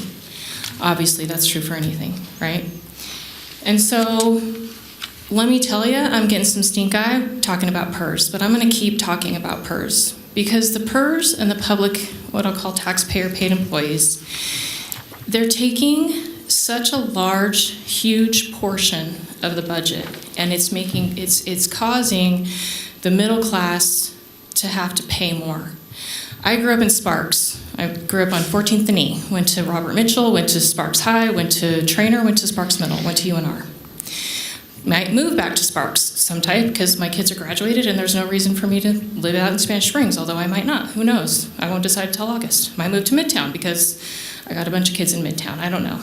But when I was growing up in Sparks, we were middle class. I wouldn't even call us blue-collar people. I would call us no-collar people. And those people, all they're trying to do, right, is they're trying to have upward mobility. And in order to have upward mobility, what the best cause of action for that demographic, that population, is to have least amount of barriers and the least amount of burden. That demographic, they're not necessarily looking, right, for like a program or assistance or these kinds of things. That demographic of people, which I grew up in, I'm the only college graduate of my family. My family is working, blue-collar class. The demographic of Ms. Garcia's, a lot of Ms. Garcia's community. So all those people want, right, is they want opportunity. They want the least amount of barriers. They want the least amount of costs. They want to feel like there's justice in the administering of the budget. That's what they want. And given those, I wouldn't even call them opportunities. I'm just going to call them lack of barriers. Given those lack of barriers, those people will inherently start to find upward mobility, and they'll start to buy houses, and they're able to stay in the community where their family lives. And these are really, really important things to those middle of the bell curve communities. So when you guys are talking about the budget, I'm asking you to prioritize the people who just want a lack of barriers and burden. There's nobody else signed in. Thank you, Madam Clerk. We have a motion and a second on the block vote. Any other discussion from board members? Seeing none, all those in favor, please say aye. Aye. Any opposed, please say nay.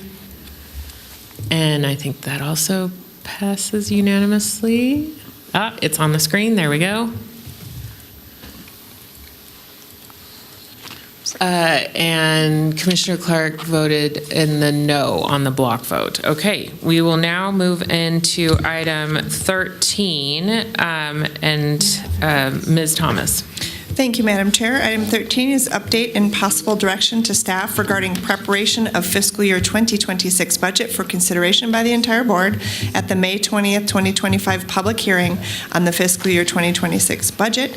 And we should have our budget staff, Lori Cook, and our CFO, Abby Jacobin here, although I see Lori, so.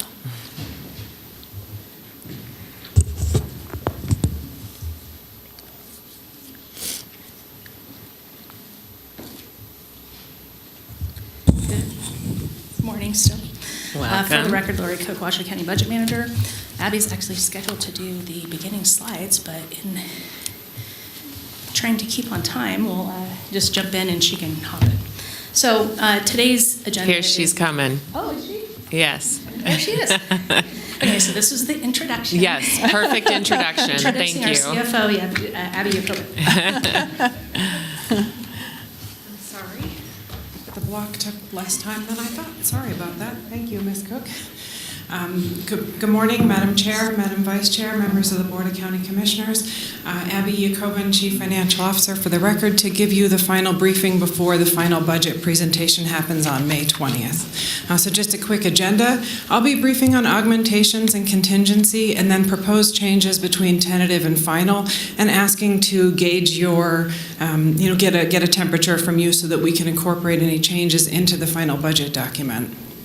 And then I'll turn it over to my teammate, Budget Manager Lori Cook, for a very brief preview of the final budget presentation, which will be much more thorough next week.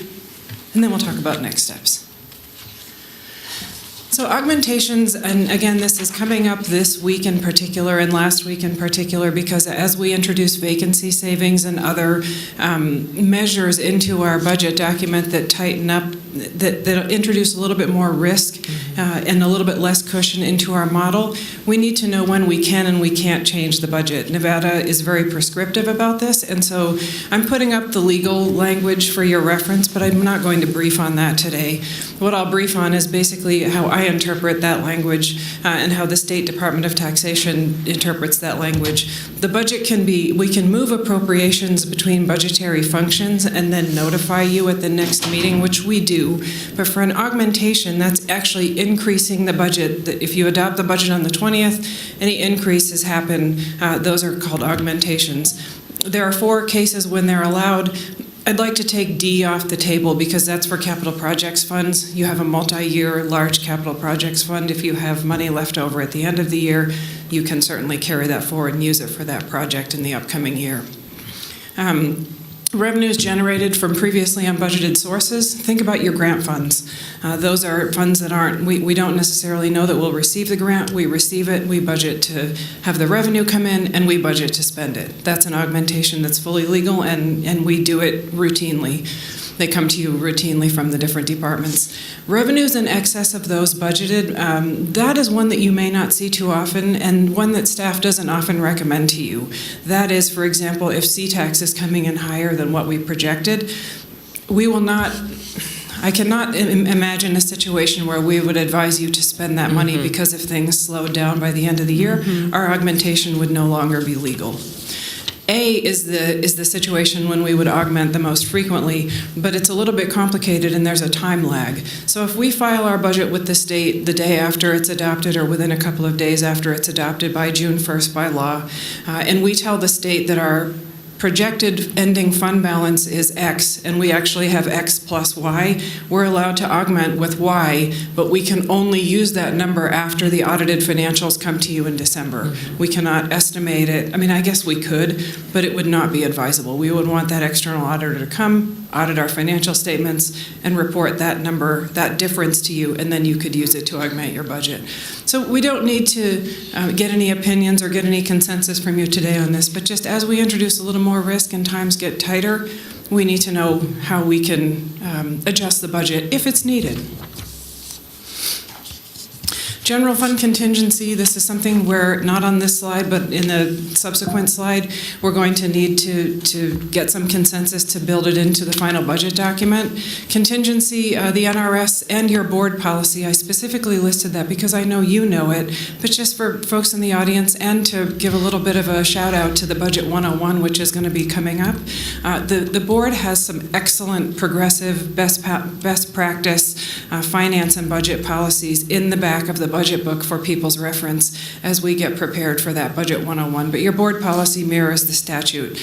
You propose to, you can budget up to the maximum under the NRS. And when we make recommendation to you, we look at what's upcoming in the future years based on what kind of risk we know about, what kind of uncertainties may be coming. Last year we proposed and you budgeted 3%. This year we're proposing 1.5% because we're done with collective bargaining. We are seeing flattening revenues, but we know they're there. It's not necessarily a risk. But we still do have RFPs that are coming in and bids that are coming in higher than anticipated. And we do have, in a complicated and large organization like ours, things happen. We have 24 different lines of business and things happen that we are not anticipating today. We would propose that you budget 1.5% or $6.8 million for contingency. But certainly we need to get some consensus on that to build in whatever the number is that you propose into that final budget. We could go to 1%. I think I heard a comment about that. That's about $4.5 million. I believe that's a little bit too low for an organization of this complexity, but certainly up to the Board of County Commissioners. So here is where we do need to gain some consensus, and we don't need to gain it now. Certainly, Budget Manager Cook can give her portion of the presentation, and then we can come back to this slide. But we need to get some consensus regarding the library support, as has been discussed at the Library Board of Trustees, and I believe there have been a couple of news articles about it. The proposal is to make the libraries whole but flat like other departments by allocating the difference between what's left over in the expansion fund, what we're projecting is going to be left over in the expansion fund of approximately $3.5 million on June 30 of 2025 that must be used for expansion purposes, adding $1.3 million of general fund support to that, up to $1.3 million in the case that it's needed. And the Library Board of Trustees, we would budget it centrally. The Library Board of Trustees could vote to use those funds after the expansion funds were exhausted, and then that would trigger our team to make a transfer into that departmental budget. We need to gain some consensus on that. The last couple of weeks, we have heard some very serious struggles in the 3 departments that have the remaining ARPA-funded positions about their recruitment efforts. People are not wanting to come to work for us in our departments with the uncertainty that their funding source will expire. So I've listed out for you, there are 8 positions. It's about $1.2 million. We are needing to gauge your opinion on whether to build that into the general fund for next year. But we have $6 million of interest coming from ARPA that could pay for almost 5 years of these positions. So we'll be asking for your consensus on that. Contingency, again, we do need to get consensus on contingency so we know what to build into next year's budget. And we don't need consensus here, but just an update, a change between tentative and final. We will be increasing the estimate of revenue for interest income from $5 million to $7 million based on what we're seeing in our investments, and we feel that that's reasonable. So we can get consensus now, or we can get consensus at the end. I'm comfortable with either. Madam Chair, would you prefer that we transition to Ms. Cook? For the budget presentation that we're going to expect from the 20th, on the 20th? It'll be very high level at this point. We don't have the final details Sure. in a PowerPoint yet, but very high level for your review. I'm comfortable chatting about this since the slide's on the screen, and then we can continue to chat after the presentation. So thank you for giving us a moment to discuss that. So Vice Chair Herman, do you have anything on this recommendation? Commissioner Garcia. Thank you, Madam Chair. I'm supportive of everything that was proposed today. Thank you.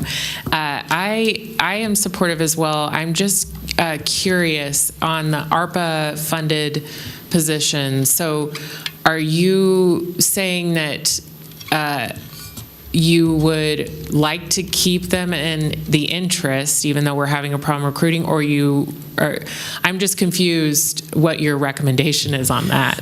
Thank you, Madam Chair. The recommendation is, because we have heard loudly and clearly that the departments are struggling to recruit, we give those departments some security, move the positions into the general fund, but as you know, we're not granting any new positions this year, and these are not new, but the funding source will be new. So we're proposing to pay for those positions with the interest that's come from the ARPA. So you would put that into the general fund? Correct. To pay for those positions over the next 5 years? Yes. Okay. Correct. Thank you for clarifying. I am in support. Thank you. Thank you. Of all that you have outlined. And Commissioner Andriola. Thank you. I really want to thank you and Ms. Cook and everyone who's been a part of all of the hard work in putting this together, and all of the ups and downs and waves and even uncertainty in some cases with some things that we still don't know about, like where the final C-tax will land and some of the possible unfunded mandates that may come. But the days are counting at the legislature, so we're counting down. I really also want to publicly thank you for taking the time to go to the library board and really spend the time with them. And I really, want to make sure that you know how much that's appreciated. I'm sure everyone, I did not participate in that at all, but I really appreciate the fact that in speaking with you and others, that the expansion funds and really understanding the expansion funds are to be used first, and the library will have a say if needed. And that also the clarification that the expansion fund has really nothing to do with North Valleys, and that really the funds are used for books, essentially.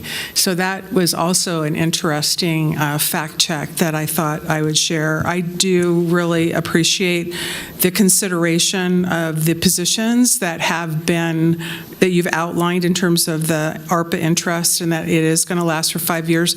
Those positions, since I've been here, have been really requested and needed, and it gives a balance to our whole judicial system. So I really appreciate those positions and the very foundation of who we are as a country and fair justice. So I really appreciate that.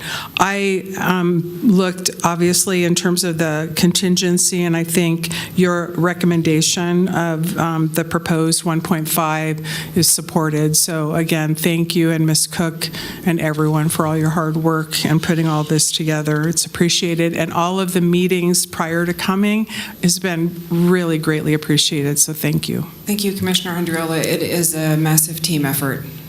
Thank you. And your team is behind you, I see. So yes, we appreciate the full team. Commissioner Clark. Thank you, Madam Chair, and I want to thank you for your presentation last week. I think you did a great job. I think it really, for the folks at the library meeting, I think having somebody from the outside who hasn't really been involved in this a lot, at least not in person, to have you show up and explain the situation, I think it really diffused a lot of hard feelings on both sides of this issue. So thank you. Thank you for just a great job. Very much appreciated. Thank you. I've got some questions. I brought them up earlier in commissioner meetings. I noticed on the news, I saw the news last night, the city of Sparks has got similar situation with budgetary issues, and we've got them here, and they're going to be releasing some folks and not hiring people, and all the typical ways that you might address a budgetary shortfall. Is there any look at reducing any of the county manager staff in proportion to what we're asking the other department heads to do? That's a feeling I get from a lot of the other electeds around the county and other department heads, that particular offices seem to grow more than others over the last few years. Is there any talk of the leadership actually showing some leadership by reducing some of their budgetary needs there in that department? So, Commissioner Clark, thank you for the question. If we ask departments to make cuts, the county manager's office will be right in that mix, making cuts when the other departments do so. I also know that we have an efficiency and optimization study going on right now, and we will look to implement any of the recommendations that come from that, but certainly have not seen that in final draft yet. But absolutely stand by to be treated the exact same way as any other department. Sure. Thank you for that answer. Thank you. It'd be nice to have that efficiency report before the deadline of approving the budget. Understood. It doesn't look like that's going to happen, though, does it? Correct. So it's always nice to have the information before you make a decision versus after the decision's been made. And that's a point I've been pushing up here for the last several years is hurry up and got to make a decision today, and we'll read the study later, and it'll come in later, and just more of the same. In theory, if there was to be a budget allocated and then there were changes to be made, the department does not have to spend all the money it's budgeted. And that's true for each department. So if the study comes out with best practices that would save money, we will not say, well, we've been allocated these funds, we must spend them all. So certainly efficiency would override there. Thank you. Thank you. You're more optimistic than I am about that. Yes, sir.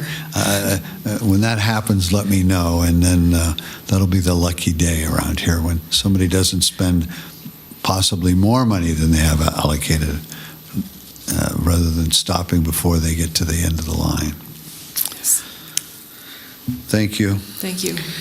And I think this board has been clear that we don't want to see layoffs. We want to see how departments can find efficiencies, can find cost savings, can return money back to the general fund, which we really appreciate. And I know that I've been speaking to the same people that Commissioner Clark has been speaking to, and I know that it's a new thing that we're doing to ask for these salary savings, and that departments have had other expenditures within their salary savings.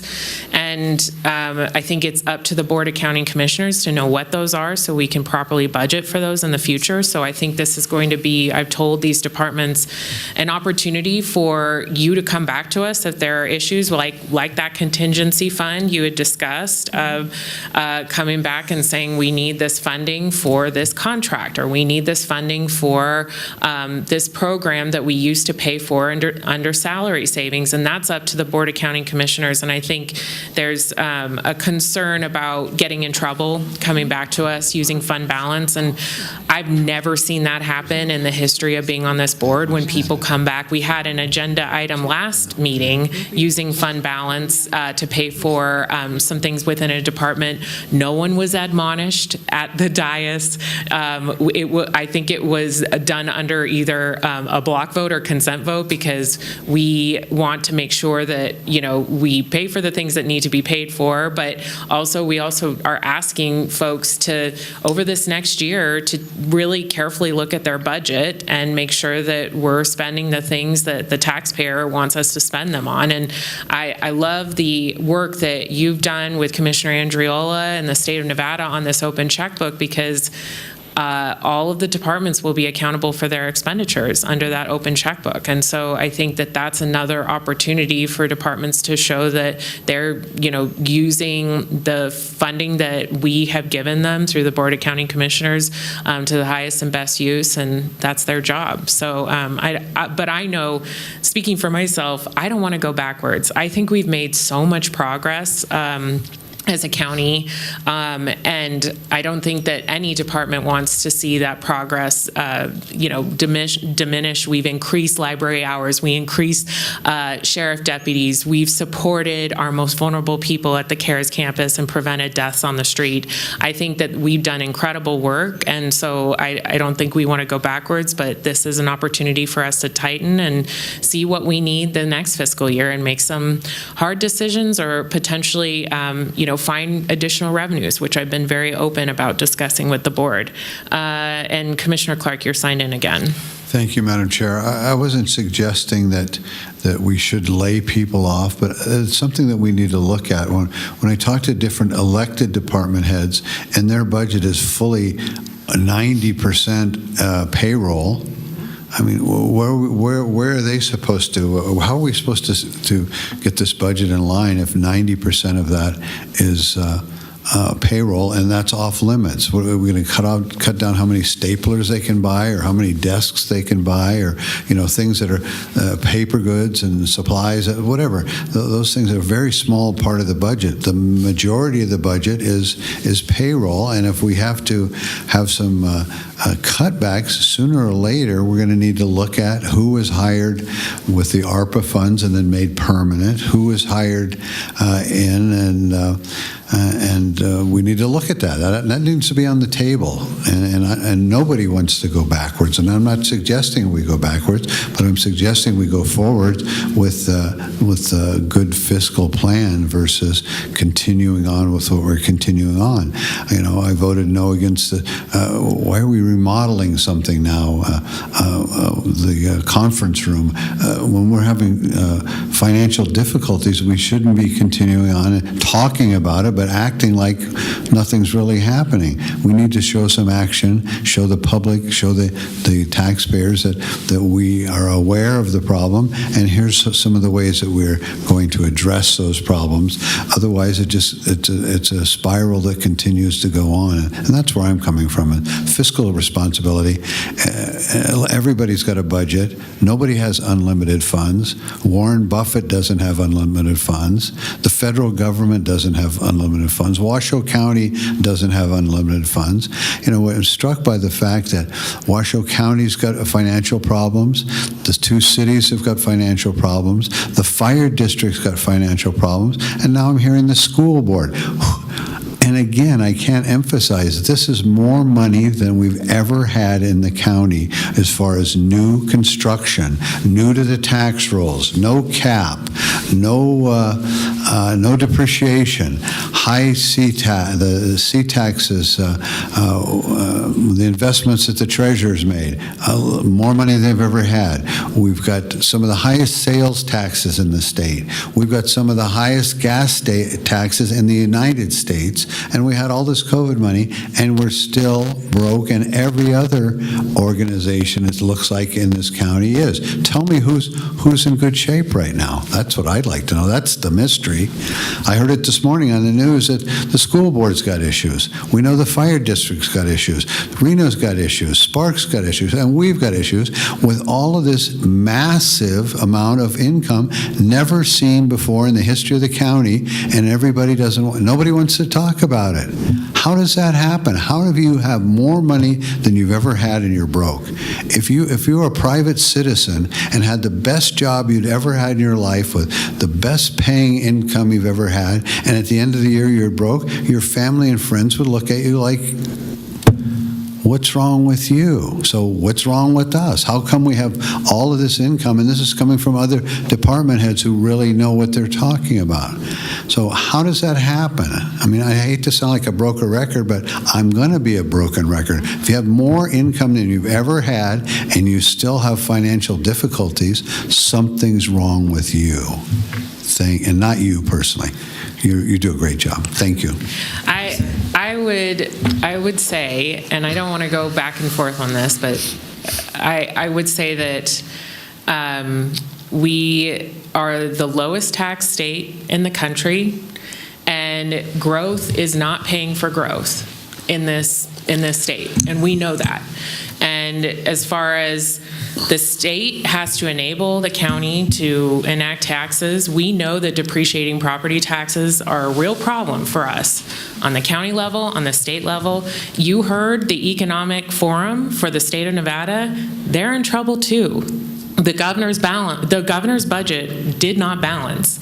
So I think we need to realistically, as a board, and I'm not saying today, I have been very passionate about us realistically looking at the ways that our county commission can increase revenues. We have two ways to do that, and take care of our community. And so that is what the taxpayers ask us to do. I don't want to see us cut next fiscal year, to one of the public commenters' points of what is the system, like how is the county commission showing that we are sustainably looking at the library's support for years to come. Honestly, we don't know next fiscal year unless we increase revenues as a board, as a county.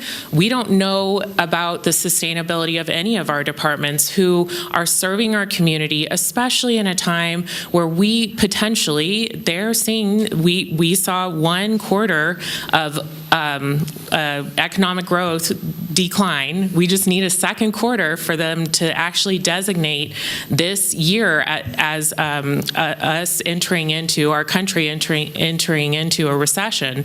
Realistically, I think our board needs to look at that because, again, I don't want to go backwards. We are doing incredible things for this community, and we'll see what the departments come up with over the next year in tightening their belts. But when we have 80% of our budget in salaries, which these are, you may just say, oh, some department has this percentage of their budget in salaries and they may not need that. That's someone's job.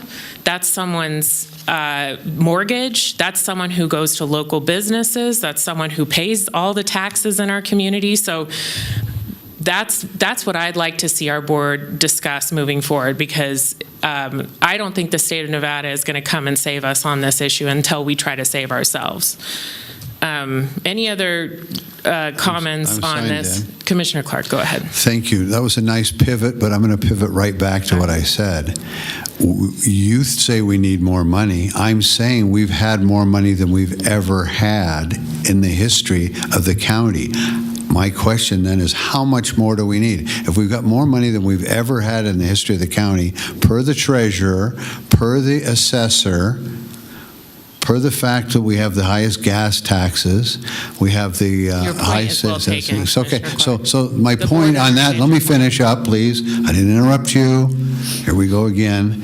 If we've got more money than we've ever had, and your answer is we need more money, my question is why? So let's ask for the percentage of payroll throughout the county. What percentage of the budget goes to payroll? And I don't want anybody to get fired either, and I want everyone to have a job. I get it, but there's a point in time when there's certain areas that need to be looked at. What is the percentage of payroll, or pay of the budget is payroll?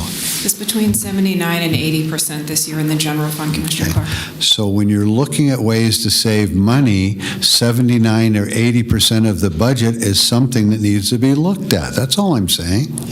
Okay, it needs to be looked at. That's if it's it's a very high percentage in other departments, but in the county as a whole, let's use the number 80 just to be fair, safe, even, round number. Then 80% of how we're going to save some money we need to look at that. Again, more money than the county's had since 1861, and we can't figure it out. I asked Manager Brown this, and you were at that meeting, and I said, what's wrong? He says, we're spending more than we take in. That's a simple answer, and we need to figure that out. That's all. We're spending more than we're taking in. And if somebody that doesn't sink into somebody, then this isn't real money. This isn't real money to people who is real. It is their real money.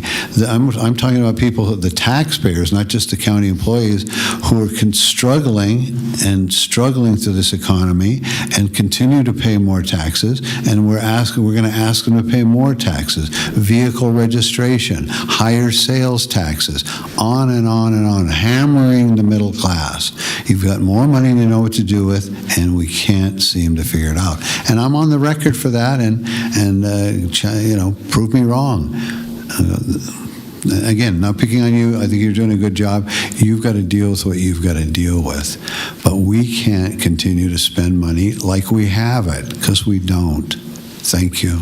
Commissioner Andriola. Thanks. I think that there's a huge opportunity to get into that in-depth discussion, but I do want to focus back on why we're here and what we're talking about. And the fact that we were looking at a progression of different options, and we're here now with a flat budget that no department is going to have any inequality. I think that's a really important point, and we have a deadline. So we have a statutory deadline, and that is not negotiable. So I think the fact, and it's very commendable to you and Ms. Cook and your team, because where it started to where we're at now is essentially flat. However, I do think as soon as we get through this, one of the things we should be looking at is how we are going to move forward. And I'm sure you already have that designed somewhat and framing what 2027 is going to look at. But just to bring this back, I think we really need to meet the requirements. Kudos again to having flat. I believe that there are opportunities in moving forward for FY27. Everyone knows, every department head, everyone understands that it's going to be lean times, and how that gets approached, is a discussion, I think, for right after this process gets through, immediately somewhat. And I've already shared some suggestions, but I'm going to leave that for the appropriate time to discuss what those opportunities can be. And I look at it as opportunities. When things are going well, there's a comfort level. I'm not saying that anyone isn't working hard or, things aren't being done well, but when times get lean, that is the opportunity to look at how you can do more with less. I do think it's interesting that, again, that just seeing this progression and the fact that Washoe County, compared to other jurisdictions, and I'm not saying that our fellow jurisdictions aren't, looking at things as well, but we at least have the immediacy now to look for 2027 that I don't think necessarily the other jurisdictions have. That is going to be an immediacy, but it's not something that I think we have to discuss, Madam Chair, right at this moment. So I'd like to focus, if we could, go back and certainly let Ms. Cook, if the chair feels so inclined, to get back on the recommended budget. And Commissioner Garcia signed in.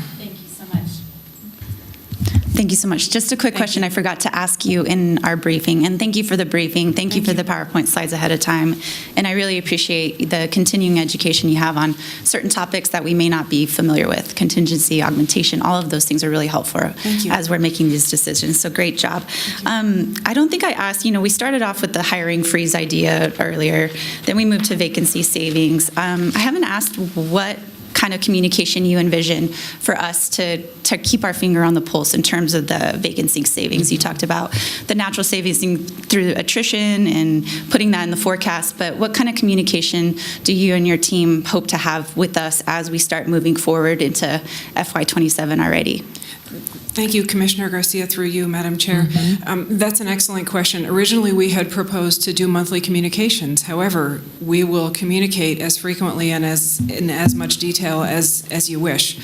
We are here to communicate with you. We want to go into the 27 budget with eyes wide open, with solutions, and we are happy to communicate as frequently as you'd like. But we originally proposed once a month. Okay, thank you. Thank you. Yeah, I think that's a great point, and especially as we are tightening belts, we need to really be monitoring the budget. And I think we had envisioned as part of that monthly communication, hearing from you and then maybe 2 departments a month because of the 24 departments in Washoe County. So we can make sure that we have a better understanding of how those departments operate, their needs, their concerns, and we can keep those in mind as we build our budget, for the next fiscal year as well. Thank you, Madam Chair. One thing I will let you know is the first couple of months, meaning July and August of 2025, or any year, we haven't yet closed the current year's books, and we don't have enough revenue to give you a great picture and begin to forecast, so our briefings may be light. We may go to a heavier departmental briefing if that's your pleasure, and a lighter finance briefing. Understandable. Thank you. Yeah, absolutely.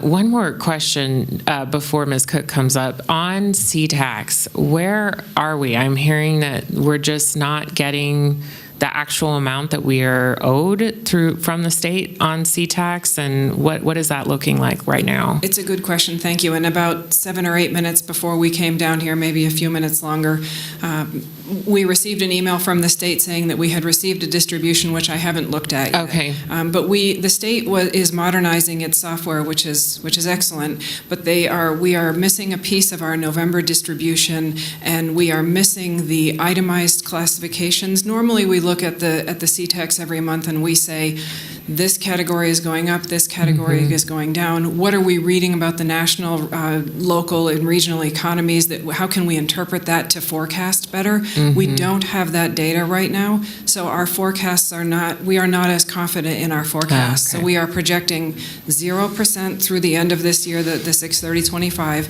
and then 2% for the upcoming year, which we know may be a soft spot. We may not attain that, but a projection is a projection.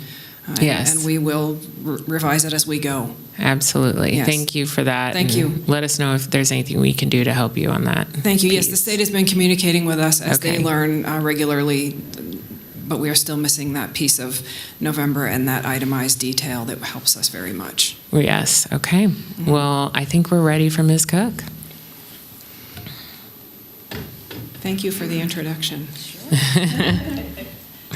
Hello again, Lori Cook, Washoe County Budget Manager for the record. So this obviously is a high-level overview of the total budget appropriations. Important to note that we're looking at, the April 15th information basically shows what the final budget was for fiscal year 25, and then the tentative. Now we have the final recommend, or the final, unless we get different direction from the board, the appropriations and what they look like. And if you'll bear with me just for a second, I want to kind of frame or provide some context when we talk about flat. When we talk about flat, we talk about, okay, we're not adding new positions, we're not expanding programs, we're not adding new programs, but in reality, a flat budget for us is increased appropriations in most cases, right? Because even if you have the same staffing complement, you might have a staff that gets promoted or a staff that gets a merit increase because they're still going through the range.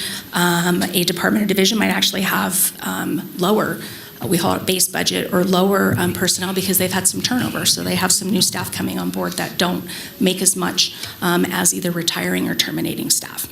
So I don't want there to be confusion of, well, we look at the adopted 25 versus the 26 final recommend. At this point, that 5% includes those normal increases. The same with service and supplies when we know about them. So if we have and I'm not picking on a department, it's just a very large contract and it comes to the board, but like our NAFCare contract, which is for medical services at the detention facility, we have to provide those services. We can't have inmates not have medical services. Right. It's just, not only is it not right, but it's also not legal. So when that increases or we have escalators, we have to cover those. And if we don't, or we don't know about them, then we come forward, which we did this year, for contingency. And all of those contingency requests are approved by the board. We cannot by law have any expenditures out of that contingency. It has to transfer to a department to cover those expenditures that the board is approving. So just trying to provide a little bit of context when we talk flat, what that means. It's not quite as bad as the federal definition of a budget cut, but it's not 0%. We usually do see, we have seen some fairly low increases in the past, but it might not be 0%. So when we look at those changes, this is the high-level impact of those changes. We have within the, I think we talked about it a little bit, but within the capital projects funds, we're doing, it's called the carry forward process. So rather than trying to estimate how we're going to finish out the year, we're going to carry that forward. And so that's the largest variance that you're going to see between 25 and 26. And the other funds are, there's just a lot of, I'll call it truing up. So we call true up or whatnot.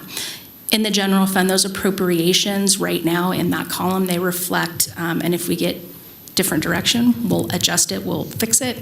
That includes those positions coming over, the ARPA positions coming to the general fund. So now we have to increase general fund appropriations and offset that in a different fund. That's where they lived before, as well as the impact of that transfer to cover. So almost 100% of that variance right now is due to those ARPA positions. So what has changed? Well, we updated the contingency estimate. So went back in, looked at what the board had already approved, what has been transferred, and then what there's some pending. So we know that there's going to be an item coming forward. I'll tell you because I'm getting ready to prepare it for contingency for some of the unbudgeted impacts of collective bargaining agreements that were approved after the budget was adopted. And then that pooled interest for estimate to complete, so that's in 25, that was updated. The final recommend includes those ARPA positions being moved with the offsetting revenue. This is a one-time to kind of pre-fund, so we don't have to worry about cash flow. The reallocation within the library, so it's that funding would be available, but it's not in the library department budget. It would come over as needed, but it's still available in the general fund. Special district funds increase back to their prior level, and then the pooled interest based on anticipated cash balances. So if you you'll see the detail when we do the state doc, but if you look at within that miscellaneous, it's less than we're anticipating this year, and the reason for that is if we anticipate we're going to be spending down cash, we have less cash to earn interest on. So it's a natural implicator, natural outcome of planning to pull down some of that fund balance. So this is the general fund. So obviously general fund this year is about 52% of total appropriations. It's by far our largest fund. Take all the other ones, add them together, it's still not as large as the general fund. And if we look at the tentative, we had that tentative use of fund balance at 8.3. I can't see that from here, 8.3, and now we see it at 2.5. The majority of that difference is that transfer in, that one-time transfer in for those ARPA positions. But there are, obviously, when you see in personnel and benefits, there are changes there as well. So that is the major change. And the total appropriation, I'll go, back to this slide. This variance, this call it $11 million, it's like 1.2%. So that's the variance between, for all funds, between tentative and final. So we'll go back here. And you'll notice that there's also trued up on the estimate to complete. The initial was, I think it was about $18 million use of fund balance, and now we've trued that up and it's closer to anticipating 13. Of course, anything we don't use or anything that's not any fund balance that isn't used by year end, right, stays in fund balance. So we won't know what that final number is until we're closer to audit, so closer to the fall. And I'm sorry, the 25 estimated that 12 million in fund balance. Is that's not pulled from the contingency? I'm sorry, could you explain that? So when we look at the contingency, for fiscal year 25 estimated, so what has happened is the board has already approved certain actions this year, right? So some of those have already been transferred to the department, so now we show those expenditures in the department. Then we look at what's remaining in contingency, and then what, I'll use the word earmark, it's not like a legal federal earmark, but things that we know that are bogeys, and that includes,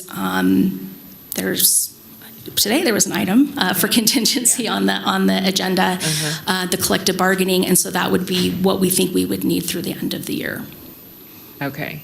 But if we don't use, just for clarification, if at the end of the day we end up needing 6 million, not 10, then that would increase our fund balance. It would sit on our fund balance. Yeah. But the 10 does not reduce the fund balance of the 12 million because we haven't done that action as a board yet? It is reflected in there as a use. It is. So this assumes we spend the entire 10 million, or that 10 million. Like I said, if it's 6, then that fund balance could go from 12.9. It would go down by 4.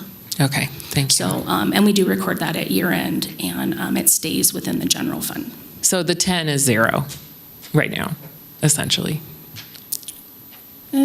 Yeah. Okay. Anything better than using $10 million is going to increase our fund balance. So yes. It's going to be good news. Okay, thank you.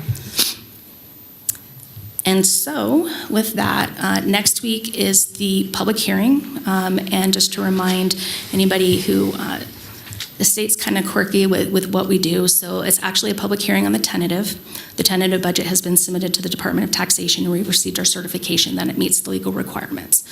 The board can't have that hearing until it's established by statute. So it's like between the 3rd Monday in May and May 31st, because it has to be submitted by June 1st. And then they adopt the final. So the public hearing is on the tentative, but the board, obviously part of that action is to approve the final budget. Then once we have that, it'll get filed. Then there will be, well, I don't know. Then there has to be a tax levy item. So the board is required by statute to hear that item. There's going to be a Budget 101. So we're working on getting that scheduled right now. And before August 1st, we had the 5-year CIP. So that's the 5 years out. We only adopt a 1-year budget, but we have to prepare a 5-year CIP, as well as the debt management policy. Those both come to the board. Right now, the 5-year capital improvement plan is scheduled to follow next week's or May 20th's budget, because it's, to approve a 5-year plan when you don't have the budget adopted for year 1 is, one has to follow the other, just kind of how it works out. So that's where we are as far as following or next steps. So any direction we get, we'll make updates as necessary and get that staff report and all of that stuff loaded so it can be, I'll go back to my desk and start working on it as soon as we're done here, as long as I have direction, and we'll get that ready for you. Thank you. Thank you so much. Okay. Hearing that, really the 20th is, we got to pass that budget. I hope the board all heard that. And so if there are any additional questions or changes that board members want to see, I hear consensus over the slide that Abby had. I don't know if we can go back to that slide, just make sure, because I don't want to be in a position where we aren't passing the budget. Because then we're going to have to pass last year's budget automatically, as we've heard. So I think I heard general consensus on this slide. Are there any other comments or questions from board members? If there are changes requested or needs that have not been met? I'm not seeing any. So do you need action on this item? Okay, I'm seeing no. Then I'm hearing some general consensus. We'll see you on the 20th. Looking forward to that meeting, and thank you for all your hard work. I know there's been a lot of back and forth, and we appreciate it. See you next week. Yes, thank you. All right, we'll move into item 14. Ms. Thomas. Thank you, Madam Chair. We're on to item number 14, which is discussion and direction to staff regarding legislation or legislative issues proposed by legislators.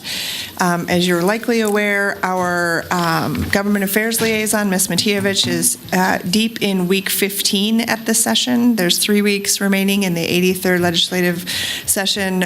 There have been 1,110 bills and resolutions introduced to date. We're tracking about 515 of those and some BDRs. That excludes the bills that have died and didn't pass through whatever means they needed to.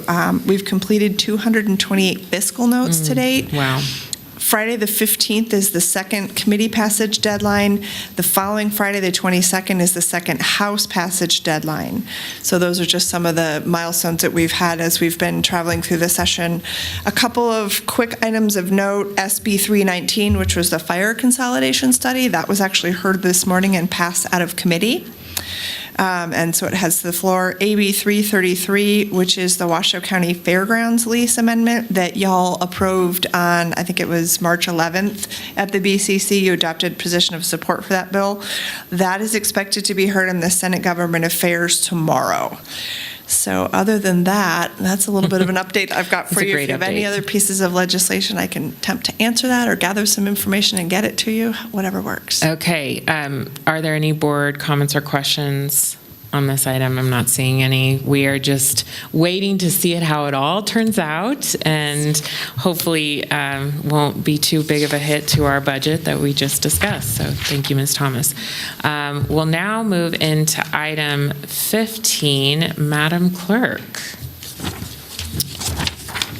Item 15 is a first reading. It will be Bill number 1927, an ordinance amending the Washoe County Code by revising provisions relating to citizen advisory boards. All right. Welcome. Good afternoon, Commissioners. Jennifer Gustafson, Deputy District Attorney for the record. I'm here to provide a brief overview of what we're doing today and proposed code amendments, and then I'm going to turn it over to Ms. Ramos from your Commissioner Support Staff to discuss a little bit of background about the public input process that's gone into for these code amendments. So this is the first part of a multi-step process to update documents pertaining to our Citizens Advisory Boards. The document that we're focusing on today is Washoe County Code Chapter 5. As we talked about a little bit last time, the code is the big picture document. It's the framework that authorizes this board to create various CABs in the first place. There are other documents pertaining to the CABs. For example, we have resolutions which create the individual CABs, and they specify specific purposes and duties of the individual CABs. We also have bylaws which prescribe the standard operating procedures for the CABs, and then the CAB handbook, which is essentially the training manual for the CAB members. But today we are going to be focusing on codes, specifically the first reading of proposed code amendments. If the board has requested changes to the proposed ordinance at the end of today's item, then depending on what the change itself is, we may come back for another first reading, or we may proceed to the second reading and possible adoption of the ordinance. And right now that's contemplated to occur on June 17th. All right, so here's just an overview of the proposed code changes. You may remember at the Chapter 2 meeting that we had back in March, the staff had originally proposed renaming the CABs, and there were several options proposed and considered, but ultimately the proposed ordinance that's before you today retains Citizens Advisory Board as the name for these boards, as the public overwhelmingly supported retaining the current name. So the first actual proposed amendment or update is to update the general purpose section of the code to include advise and collaborate with the county commissioner in whose district the CAB is located, and to reinforce that the advice, the recommendations given by the CABs to the commissioners to the commission is limited to issues within Washoe County's governmental jurisdiction. So essentially, any action taken by the CAB is on things that the county can actually do something about. So for example, it would not be appropriate for CABs to be making a recommendation on, classroom size in elementary schools, because that's clearly not something that's within Washoe County's governmental jurisdiction, but rather the school board, not under Washoe County's purview. The corollary to that is that the CAB should not be speaking on behalf of the county or making recommendations to non-county agencies. So the focus is on providing advice to the commissioner, to the commission. And so this particular update really doesn't change anything. It's just some clarification, essentially. The second, I'm losing my voice today. The second proposed amendment is to require the geographical boundaries of the CABs to fall within a single commissioner district rather than to share districts. The idea here is really just to make things a little simpler, provide a little more autonomy for the board members, and this also aligns with one of the purposes of the CABs of providing feedback to the commissioner in whose district the CAB lies. However, there were some concerns raised with adjusting the cab boundaries, and particularly we heard some concerns related to the Sun Valley cab. So there is now a proposed amendment to help alleviate some of those concerns, and that's on the last bullet point there on your screen, is to allow persons residing both within the cab boundaries and within 1 mile of the boundaries to serve as cab members. So this is folding in the applicants who live adjacent to the cab boundaries. They're part of that community regardless of what commissioner district they live in. All right, so next is there's a proposal to retain applications to serve on cabs for 1 year rather than the 3.5 year that's currently set forth in code. The next proposed amendment is removing a provision in the current code which allows county commissioners to select the cab's officers rather than the cab itself selecting its own officers. Next is to align the terms for alternates with the terms for regular members. Next is to remove a prohibition on cab members from also serving on the Planning Commission and/or the Board of Adjustment. And then there's essentially some open meeting law updates. Really, this is related to provisions for removal of cab members and to ensure that the code isn't merely duplicative of state law. We don't need to repeat open meeting law requirements within other sections of Washoe County Code. And then finally there, that proposed amendment is to update provisions relating to bylaws. The current code would potentially allow the cabs to have different bylaws from each other rather than a standard set of operating procedures. Again, the bylaws are the operating procedures for the cabs. And keep in mind, of course, bylaws can be flexible in and of themselves. So that's just to update provisions related to that. So that's my overview today. I'm going to turn it over to Ms. Ramos to provide you a little information about public input, but of course I'm here for any questions about the proposed code amendments. Thank you. Welcome. Hello, Candy Ramos for the record. As Ms. Gustafson shared, we did do a public input session on April 29th held in these chambers, and we had 28 people attend in person at that meeting. We had 6 individuals attend online, and then we received additional written input from 2 individuals as well, and all but 1 cab was represented in this input session. We have provided the transcript and a recording of the meeting. It is available right now at washoecounty.gov/cab, and you can find the information there. And then, as Ms. Gustafson shared, the major input we received was to maintain CAB, what that stands for, Citizen Advisory Board, and to reflect the change that Ms. Gustafson referred to with the Sun Valley CAB in particular, allowing appointees to the CAB to be within 1 mile from the CAB boundary or from the district boundary. So those were the main pieces of input that we received pertaining to the ordinance itself. So I'm not sure if you guys have any questions as it relates to the input that we received. Well, I think we're going to have a full discussion and we'll call you up, but you can continue on, yes. Great. And then I think that's the answer. Okay. We're here for questions. Okay. Thank you both for this. I know that the board has been working with staff to make sure we get the right changes in place. So I know you've been working very hard. We appreciate it. So I'll go down the line. Vice Chair Herman. Okay. Commissioner Garcia. No. Commissioner Andriola. I just want to echo the thanks because it's a lot of work, and it's I always feel like I should at least share that I guess it's my Catholic school upbringing, I guess, to disclose that this all revealed itself because someone applied for a District 4 position for the CAB, and it was discovered that she was ineligible because of this being in its written form originally hasn't really been looked at since 2013. So there was some things that needed to be, calibrated to represent the district to which the CAB and the commissioner is focused on. I have, even as soon as this morning, received questions that the cab's going away. I can only speak for myself, and I will share what I shared with everyone. I believe that the cab is the closest that you can get as a commissioner to really collaborate and offer an opportunity to which those are the residents that you serve and the constituents that you serve. And so I have not heard that the cabs are going away, so they aren't going away from, at least from everything I know, and I just wanted to say that because I get a lot of inquiries wondering why this is happening. So it started because the very first action that we took as a board was we had a vote to open up the ordinance. Now we're looking at the high level of the ordinance, and kudos to Jen Gustafson for her hard work and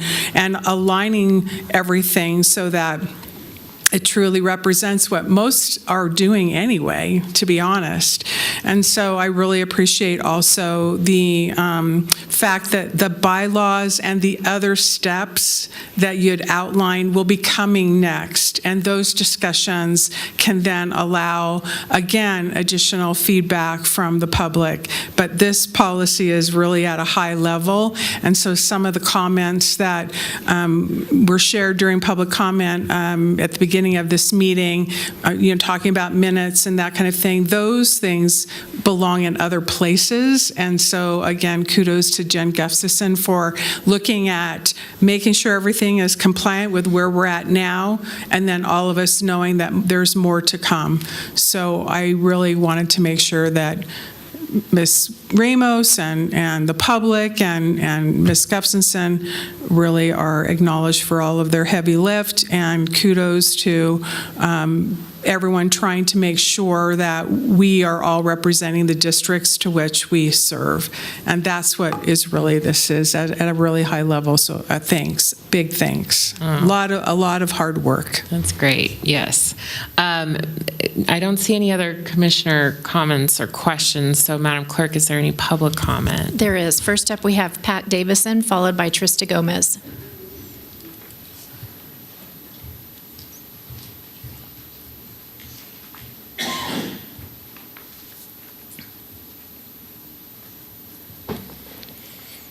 And it appears we have a document to be distributed to the board.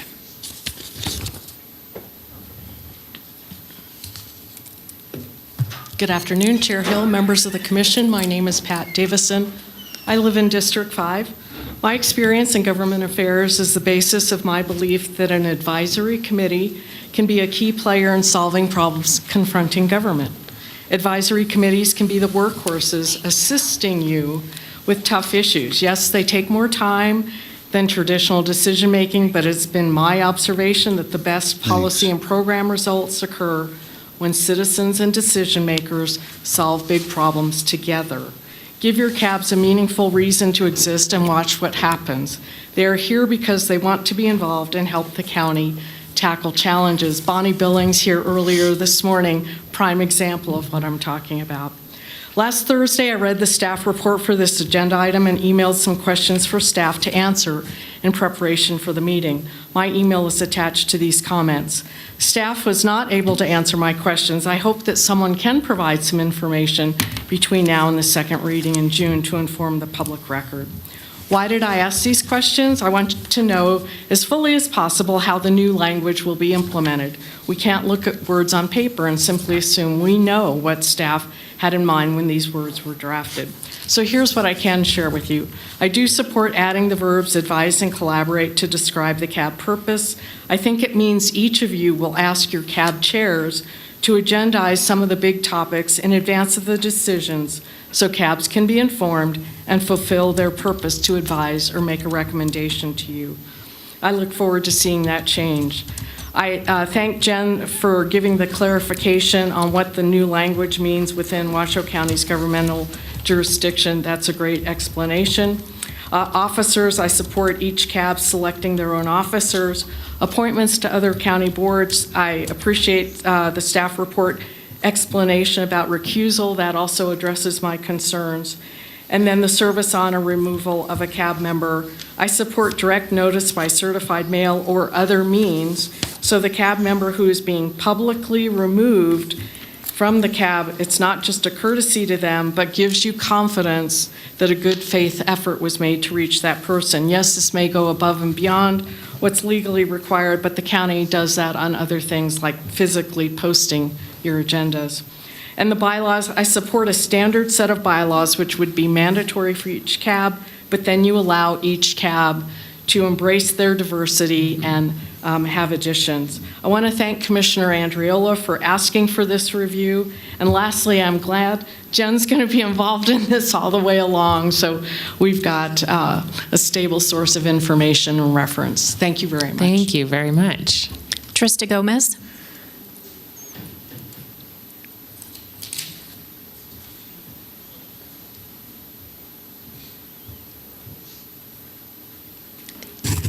That last speaker just was beautifully articulative of probably what a lot of citizens feel, so thank you.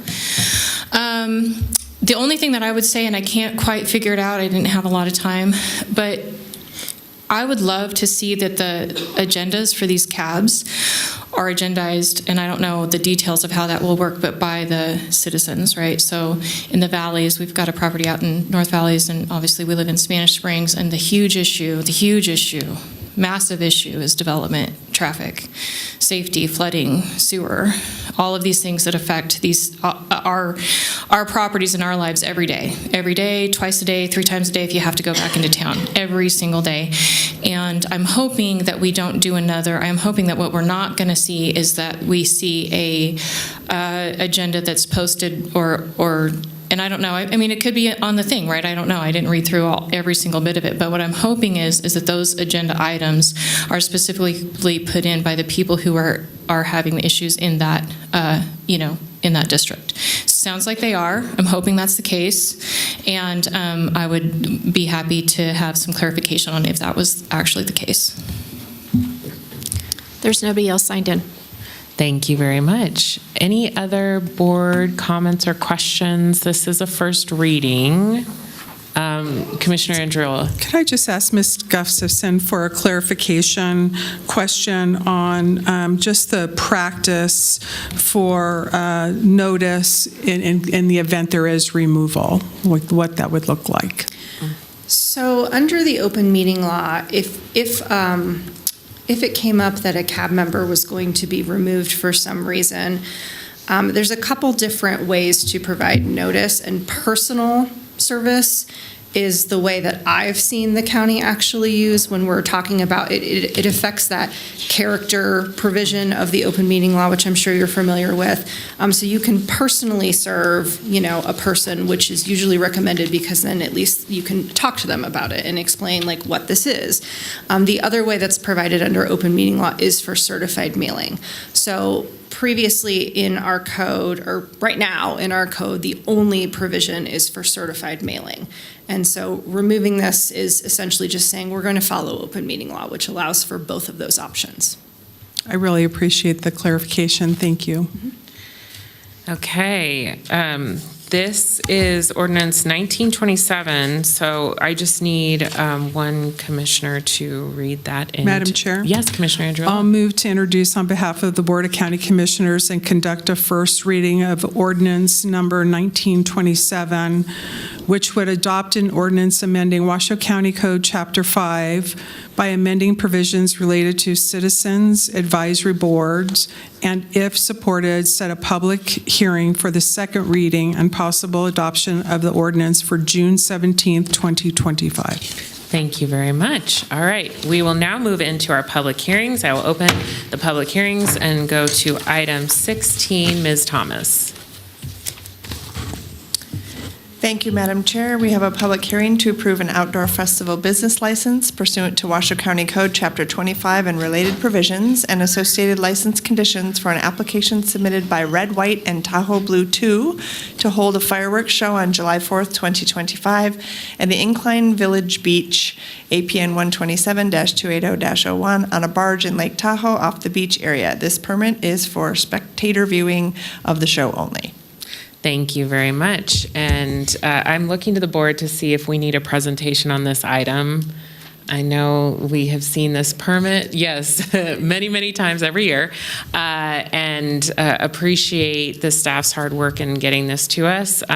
With that, is there any public comment, Madam Clerk? There's nobody signed in. Okay, and no one online. I think we have, okay, cool.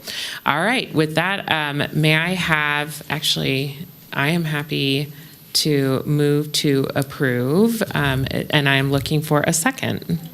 Thank you, Vice Chair Herman. With a motion and a second, all those in favor, please say aye. Aye. Any opposed, please say nay, and it's up on your screen. And Commissioner Garcia, okay, yes. Commissioner Garcia is out, so it's 4-0. Thank you very much, and congratulations. Can't wait to see another great red, white, and Tahoe blue. All right, we will now move into our second public hearing, which is 2 motions, and I will throw it over to the clerk. Thank you so much. Item 17, the first reading, it will be bill number 1928. An ordinance amending the boundaries of Washoe County, Nevada, District Number 24, which is groundwater remediation. Great. Do we need a staff report on this item? I am not seeing that the board needs a staff report. Okay. Is there any public comment on this first reading? There is none. Okay. Could someone please read into the record 1928, ordinance 1928? Commissioner Andriola? Thank you. Thank you. I'll move to hold the first reading of ordinance 1928, amending ordinance number 1000 to change the boundaries of district number 24, providing for a notice of public hearing and other matters related thereto, and setting the public hearing for the second reading and possible adoption on June 10th, 2025, and hold the first reading of an ordinance imposing a fee on the parcels of land in Washoe County, Nevada District Number 24. That's the first reading. Okay. Okay. Let's do the first one. Well, we'll just stop. Thank you, but I'm going to call on you for the second one. Okay, and what I just said. No. So, Madam Clerk, for the first reading. Okay, this will be bill number 1929. 29, great. An ordinance levying a fee in Washoe County, Nevada, District Number 24, groundwater remediation, ratifying action taken by county officers and providing other matters related thereto. Thank you very much, Commissioner Andriola. Back to you. Okay, and hold the first reading of the ordinance. I'm guessing, do I say number 1929 now? Yes. Imposing a fee on the parcels of land in Washoe County, Nevada, District Number 24, to pay the costs of developing and carrying out a remediation plan, providing for a notice of public hearing and other matters relating thereto, and setting the public hearing for the second reading and possible adoption on June 10th of 2025. Thank you very much, Commissioner Andriola. All right, with that, we will move into our final public comment. Ms. Thomas. Thank you, Madam Chair. Your final public comment and comment heard under this item will be limited to 3 minutes per person, may pertain to matters both on and off the Commission agenda, and unused time may not be allocated to other speakers. The Commission has also heard public comment during individual action items, with comment being limited to 3 minutes per person. Comments are to be made to the Commission as a whole, and virtual public comment may be taken when facilities are available. Thank you. Madam Clerk. First up, we have Trista Gomez.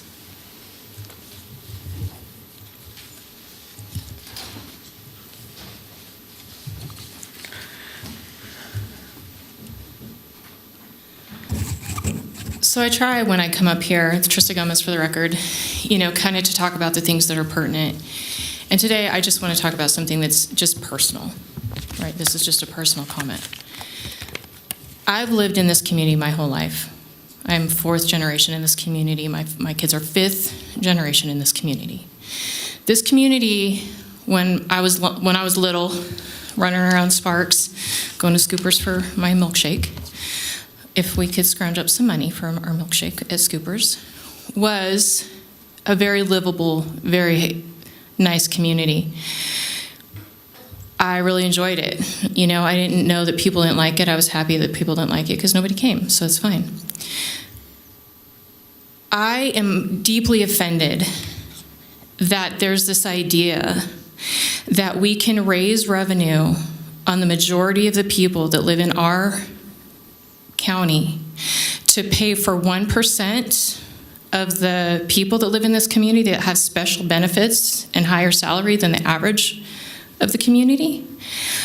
I'm highly offended that there's just this an idea that we can have record revenue and then all we need to just solve all these problems is just to have more. That burden falls solely, directly on the locals of this community, on the middle class of this community, on the people who would like to just have enough room to move inside of this community. I went abroad and I talked to somebody in another country, and they were incredibly aware of Reno because apparently there's a whole bunch of development and different mining and different things that is happening here. And I would say that I don't know that we were necessarily aware of it. And so now I'll look into it and maybe have some more comment later. And I would hope that what your focus is to not focus on the 1% that gets special privileges, which I love. I have family members that are in PERS. I was in PERS once. I've said this. I would hope that your focus isn't just, making sure that we have a lot of money to boost up services that, quite frankly, we're looking. I don't know about the outcomes. I'm trying to find which study or which model CARES campus is based on, because I would really be interested in the outcomes that you're looking for that project. But those burdens fall directly on the bulk of the taxpayers, and sometimes on the taxpayers that need a lot less burden and a lot more movability. And you guys, right now, with this increased talk of increased revenue, that's exactly the opposite of what's happening. Thank you. There's nobody else signed in. Thank you very much. We'll now move into item 19. Ms. Thomas. 19 is your commissioners, county managers' announcements, reports, and updates to include boards and commission updates, requests for information, or topics for future agendas. Do you have anything else for us? I do not. Okay, Vice Chair Herman. I am looking towards our future responsibilities and our past irresponsible things that we've done. And we had somebody here from Lemon Valley earlier, and clearly there's irresponsibility there. I have mentioned the word abatement several times, and I'm hoping that we can all have a discussion on how to fix that, if it's possible, or if it's written in stone, or if we step on too many feet, toes, fingers. But we need to do that because we are not taking care of our infrastructure. Mm-hmm. And as you've stated well, Chair, development is not paying for development. Mm-hmm. And this is why we're getting into a worse problem every year. We've had ARPA money to bail us out. Right. But, if we're not getting the taxes from the new development, then we aren't going to be able to afford anything. We are going to go farther and farther into the hole. I mean, it's just like any of us. If we have somebody taking half of our income, mm-hmm. and then we don't have enough to pay for our kids' groceries or dental or whatever. And that's what we're stepping into by avoiding this situation. Maybe we have to sue somebody. I don't know what we have to do, but we need to be responsible so we can have infrastructure that is capable of taking care of that development. Would you like a presentation on tax abatements? Because Clark County got a great one. I agree with you. We should have a presentation on that. Thank you. Okay, absolutely. We'll get that on the agenda. Thank you very much. Thank you. Anything else, Vice Chair? Well, I would really like to see a way to get developments, even though we're in so deep now, I don't know how we'd fix it. But I think that we ought to humor the cab members and maybe give them developments and be fair about it. They had a purpose before, and they want to have that purpose. They want to have that responsibility. They want to know what's coming. Thank you. Thank you. Commissioner Garcia. Okay, Commissioner Andriola. Commissioner Clark. Okay. Well, thank you everyone for a great meeting. We are adjourned at 12:48.